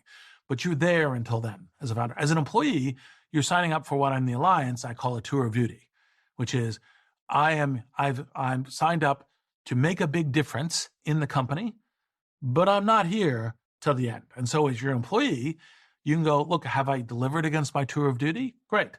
And at that point, a better opportunity comes along. So, Matt Kohler, who, now lives here in London as a, partner at Benchmark, like I recruited him out of McKinsey into LinkedIn. 3 years in, he comes to me and says, hey, I've been offered this opportunity at Facebook. I'm like, look, Matt, I love working with you. You're a close friend of mine, et cetera, et cetera. You should take that job at Facebook. That is the right next step for you, right? And because we're close and so forth, I think he probably wouldn't have taken the job if I hadn't said, but like LinkedIn resembles my brain. I want people doing their best work, their best opportunities. And Facebook gave him a great opportunity. What's really interesting about the LinkedIn story, I've got the deck in front of me here from August 2004. Yes. That's our Greylock Series B deck. And what's pretty remarkable... And by the way, Matt Kohler helped me create that deck. Oh, did he? Yes. I mean, it's a pretty good deck for a Series B, especially back then. It's very simple, I'd have to say. Simple is good. Very, very simple. Yes. One of the things that really struck out to me is on this page here, which is the sort of opening, I guess, vision, mission statement, whatever you want to call it, is it's find and contact the people you need through the people you already trust. And what's quite remarkable, although this was written 20 years ago, this is still very much what LinkedIn's about. Yes. And usually when I see these decks, I mean, they started as, I don't know, hot or not, and now it's like Facebook and Instagram. Yes. Whereas this is still so close to what the vision was. Yeah. Well, it's also my third company. I had SocialNet, I had PayPal. PayPal pivoted a lot, right? And so I had a good sense of both how to be long-term and short-term when I started LinkedIn. And what is the key to being long-term in this regard? Well, you're going to transform the industry. Oh, and what do you mean by key? As in, like, if you're trying to build a long-term company from the outset, what are you thinking about? Well, you're thinking about, like, if I'm successful at landing on the beach, at expanding into the market, how is it that I'm going to be a industry transforming company? Like, what's the thing that changes millions of customers' lives, or if it's an enterprise company, whatever, like lots of companies within multiple industries. How am I an essential part of how they change the way they live, they work, they do business? And what do you think of LinkedIn today? Because people use it in such a surprising way. I mean, people are building their personal brands on it. It's like a social network. Yeah, I knew that was all going to be from before this deck. I knew that was possible. I have a probability sort. Now, what thing surprised me? People build dating services on top of it. Really? Yes. Well, I'm in a relationship, so maybe I haven't seen it, but but they're like, well, some people want to be dating people who have professional. Like my dating set is, I want people who have good CVs. Okay. I don't want LinkedIn to ever build that business. Fine, if you're going to go build that business. Right? No problem. Right? I mean, and like, for example, like one of the, this was, I think, a few months after we raised money from Greylock on this deck. One of the surprising uses is, like, I'd never envisioned this use case to looking for a job. An engineer wanted to move to Denver from Silicon Valley. And so it was like, didn't know what companies to look at. So this engineer went to LinkedIn and searched for profiles like his, then looked at what companies those people worked at, then decided which companies to go look for jobs at. It was brilliant. Like it's a very good way of saying, hey, I'm interested in going and working here. What kinds of companies that are interesting employ people like me? Are you still interested in building companies in terms of like being a CEO and founder again? Well, so I co-founded Inflection. Yeah. So I'm definitely doing the co-founding thing, right? And I anticipate that will happen again. But will I be the CEO? It's not impossible, but it's kind of like, because I have these amazing people like Mustafa Suleyman, who are the CEO that I can be the co-founder with. That's great. Yeah, I think that's the season of life I'm in. Yeah. I don't want to be a CEO anymore, which is unfortunate because I named the podcast I Am a CEO Yes. when I was one. But I just think there's an element of self-awareness, which I think has really, and for me, the older I've gotten, the more I'm orientating everything towards being happy. Yeah. And for me, it's hard to be a CEO and as happy as and free as I want to be. So then you need to build the network and skills by which you're working with other people who are the CEOs. That's basically what I do now. So the companies that I've described, the software business, the media company we have here, there's people that are designed and built and much better CEOs than me. What do you care about legacy? Only because I care about impact. So I don't I care that I've actually made a big difference to the ongoing story of humanity. But I don't care that, I mean, look, it's nice. I certainly don't mind that people go, oh, Reid Hoffman did these amazing things. It feels good. But I care much more about the substance. Like, did I do really good things? Was I a very positive net impact? Now, I'm not indicating I have no ego. The appreciation of having done that feels good. But I don't do it for the appreciation. I do it for the thing. So do you make decisions based on legacy at all? Only by impact. Did you decide not to have children? We did. And it was a joint decision, of course. And I think it was partially that we realized we're godparents to a number of children. There's 3 kids here in London that we're godparents to, right?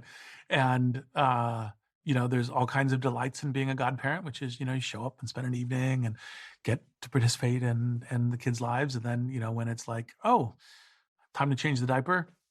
Hand it back. Are there any unchecked boxes in your life? I'm sure there are. Any major ones? Yeah. If you'd asked me what book I was going to first write when I was an undergraduate, it was a book on friendship. I still want to write that book. I've been taking notes for 30 years. On friendship? On friendship, yep. What would that book be about? Friendship. But specifically, what part of friendship? Why, everything. Look, there's so few books on friendship. You go into a bookstore and you say, where is your section on relationships? And every bookstore will go, oh, over here, right? Relationship with capital R, romantic relationship. Say, okay, where's your section on friendship? No section on friendship. Do you have a book on friendship? The answer is, maybe we have one. Your assistant, we spoke to your assistant ahead of this conversation today, and she said that friendship and connection is a major part of your focus at the moment. Yes, always. But it always has been. Now, you're doing intense things with startups. Part of the reason I actually think you should work with friends, you should hire friends. This is kind of a little bit, counter common wisdom, is because you want to be spending your time with friends. And that does add difficulties, right? But you want to spend your time with your friends. That's really good. Are you still friends with Peter Thiel? Yes. You have a lot of disagreements in terms of politics, but intense disagreements on politics. But you still are able to be friends? Yes. But we also met with, as undergraduates, in a like I knew he was extremely right and he knew I was left. I've become much more business oriented than I was as undergraduates, and he's become much more libertarian. But, disagreements is a good thing. Can be a good thing. We have a closing tradition on this podcast where the last guest leaves a question for the next guest, not knowing who they're going to be leaving it for. Oh. And the question that's been left for you is a very interesting one. Okay. What are the 2 things you want your life partner to know about you that they do not know or do not understand about you yet? That's an interesting thing. If someone has an answer to that question, it suggests that they're not being a particularly good life partner. I think I have been and will continue to be a good life partner, so I actually don't have an answer to that question. What's her name? Michelle? Yes. Does she misunderstand you in any way? I don't know if it's a misunderstanding, because we put a lot of energy into understanding each other. I mean, like, for example, we've seen marriage counselors together, and not because we're like fighting about something. It's because having a third party help you understand the other person well is like actually, in fact, a very good thing. Find someone who's really good and do that. Yeah, right? I do that with my partner. Yeah. It's great. You should do it. It shouldn't be because we're arguing. It should be because we are putting lots of energy into understanding each other. I still think there's things about my partner that she doesn't understand about me. Well, look, or misunderstands about me, and I misunderstand about her. Yeah, of course. And by the way, I can point out things that I have learned about her. Like, for example, like the local community is what really matters to her, right? I didn't really understand that 10 years ago. Now I understand that, right? I'm sure she has those kind of similar things about me. But like the moment it occurs to me that there's something she doesn't understand about me, it comes up at a dinner, not too many weeks in the future, because that's part of how we come to our dinners, right? We come to our dinners is if one of us is like, I had this thought. We want to have those dinners. So founders you're investing in that are in a stable, solid relationship before they start the startup. Yeah. And then they go on this crazy, intense journey. Do you ever give them advice on relationships and how to manage that? Because I have so many founders come to me and they're like, I think she's going to break up with me or he's going to break up with me because I'm absent in my head, in person.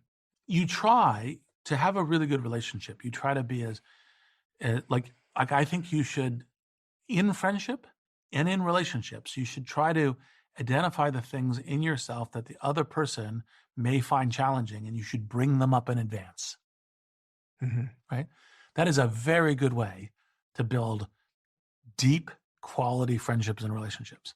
So, for example, in startups, Michelle knew that about me. So when we had planned our wedding, and then we were doing a small, thing with, just basically justice of the peace and so forth.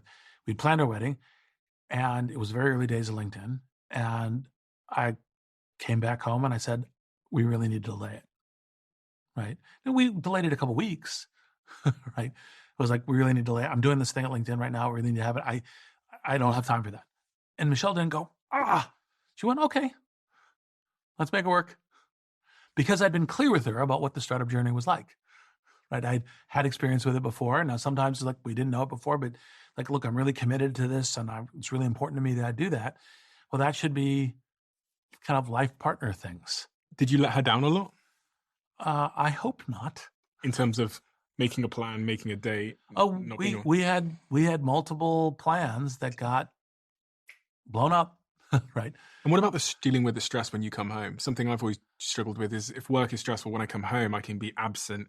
And then you have to transition into this mode of partner, but my head is still thinking, oh my God, cash flow this or whatever. Well, occasionally that's one of the things that Michelle will go, like, I think you're not being fully present, right? Like that's one of the kind of, as it were, key words between us. I think you're not being fully present. And that's the stop thinking about whatever else you're doing and focus.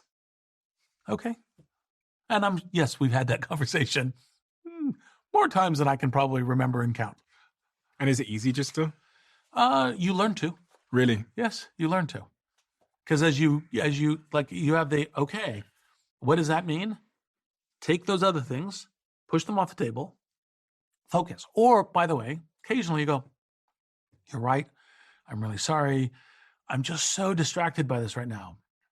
Would you mind if like I'm fully present tomorrow? Because a lot of founders would gaslight their partner there and say, you don't understand, you don't get it. I'm doing this for you. This is for us. Look. You hate my work. Well, if you're having that conversation, if the person doesn't, look, the two people need to believe in each other and what they're doing. Mm-hmm. If the person doesn't believe in you and what you're doing, right, you have a long-term problem. Yeah. I guess the communication is at the very heart of that, right? Yes. Reid, we are all very excited for your next book, which you said is coming out in January. End of January. It's a book called Super Agency, What Could Possibly Go Right with Our AI Future, co-written with Greg Beato. What could possibly go right with our AI future? Yes. An optimistic take about AI? Yes. Why should someone and who should read that book? So anyone who believes as I do, the only way that you can possibly get to an optimistic future is envisioning what some of the things are and head towards it. Mm-hmm. That you don't get to an optimistic future by trying to avoid failure, by trying to avoid pessimism. Anyone who says, okay, it's important for me to understand that perspective about AI, they should read Super Agency.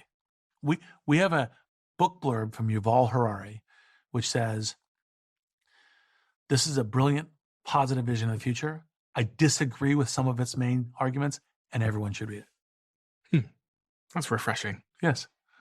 I'll link it below for anyone that wants to pre-order it. But I highly recommend everybody goes and checks out your books, which are iconic because they've shaped the thinking of founders across the world. And even if you're not a founder, the Startup of You is for everybody, regardless of what you're doing. It helps you navigate both building a business, but also just your career generally. And also Masters of Scale, which is an iconic podcast that many of us listen to here, where you sit down with some of the greatest founders of all time and understand how they've scaled and built their companies. It's a podcast that I know Jack is a massive fan of, and one of the first podcasts I ever got listening to as well. Highly recommend it. I also have the book there, and I'll link all of this stuff below. Reid, thank you. It's a pleasure. I look forward to the next one. Thank you so much. It's been such an honor, and it's so wonderful speaking to someone that has such diverse, contrarian at times opinions, but is willing to stand by them irrespective of whether they are believed or accepted or politically correct with the dominant narrative at the moment. Yeah. And that comes from having such a wealth of experience, but being fundamentally well-intentioned, I think. Yeah. So thank you, Reid, for the time. I really appreciate it. And it's an honor to get to meet you. Thank you. And thanks for creating LinkedIn. I fucking love LinkedIn. I think they sponsor this podcast. So, yeah. Oh, awesome. Yeah, I didn't even know that. Oh, really? Yeah. Yes. They do, yeah. So thank you so much, Reid. Yeah. Appreciate it.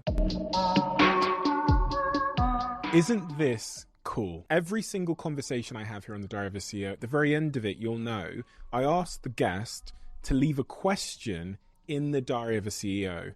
And what we've done is we've turned every single question written in the Diary of a CEO into these conversation cards that you can play at home. So you've got every guest we've ever had, their question, and on the back of it, if you scan that QR code, you get to watch the person who answered that question. We're finally revealing all of the questions and the people that answered the question. The brand new version 2 updated conversation cards are out right now at theconversationcards.com. They've sold out twice instantaneously. So if you are interested in getting hold of some limited edition conversation cards, I really, really recommend acting quickly.